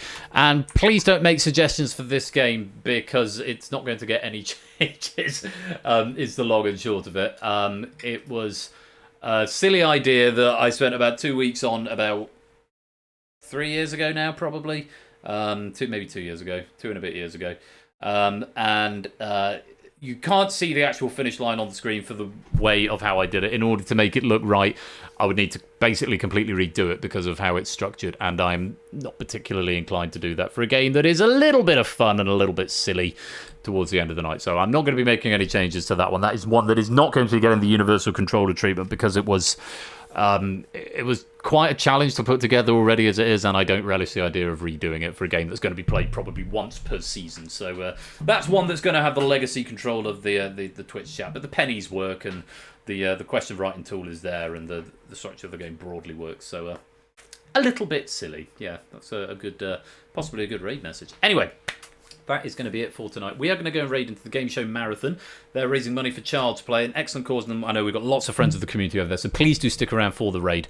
It'd be really good to go and show them some support. And if you want a bit more game show action, you can get some over there. Once again, quick reminder, Ash is here on Wednesday with 5 Minutes to a Fortune.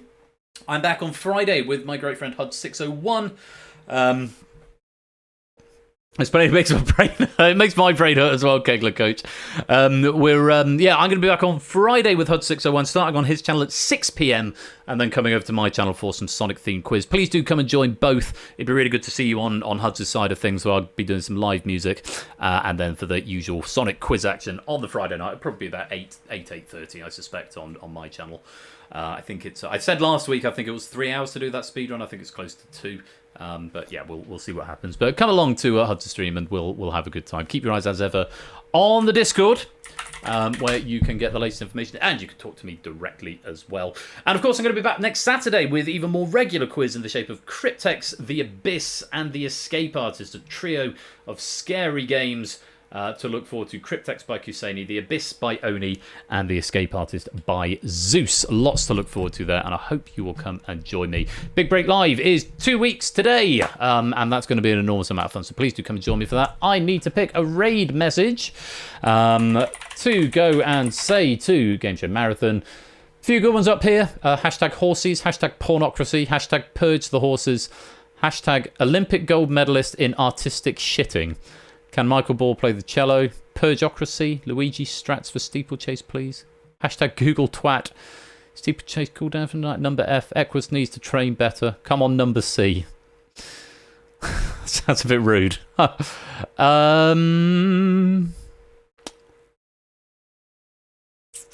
Horses are bastards.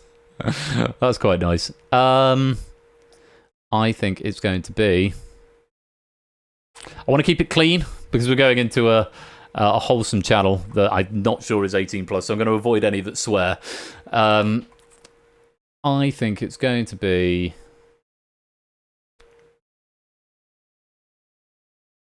that. Can Michael Ball play the cello? Is going to be the question that we're going to go for, the raid message we're going to go for. So get that raid message up as we go and raid into Game Show Marathon. Thanks to Purge for that suggestion.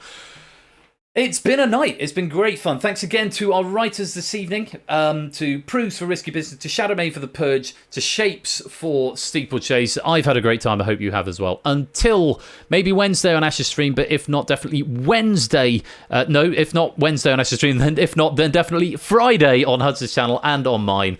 I hope to see you there, and if not there, then next Saturday for more of the same. Until then, enjoy the rest of your weekend. Be splendid and wonderful and marvellous and safe. Please do stick around for this raid. And until next time, you've been watching Game Night. I've been Royal Flush. Take care. Peace out and good night.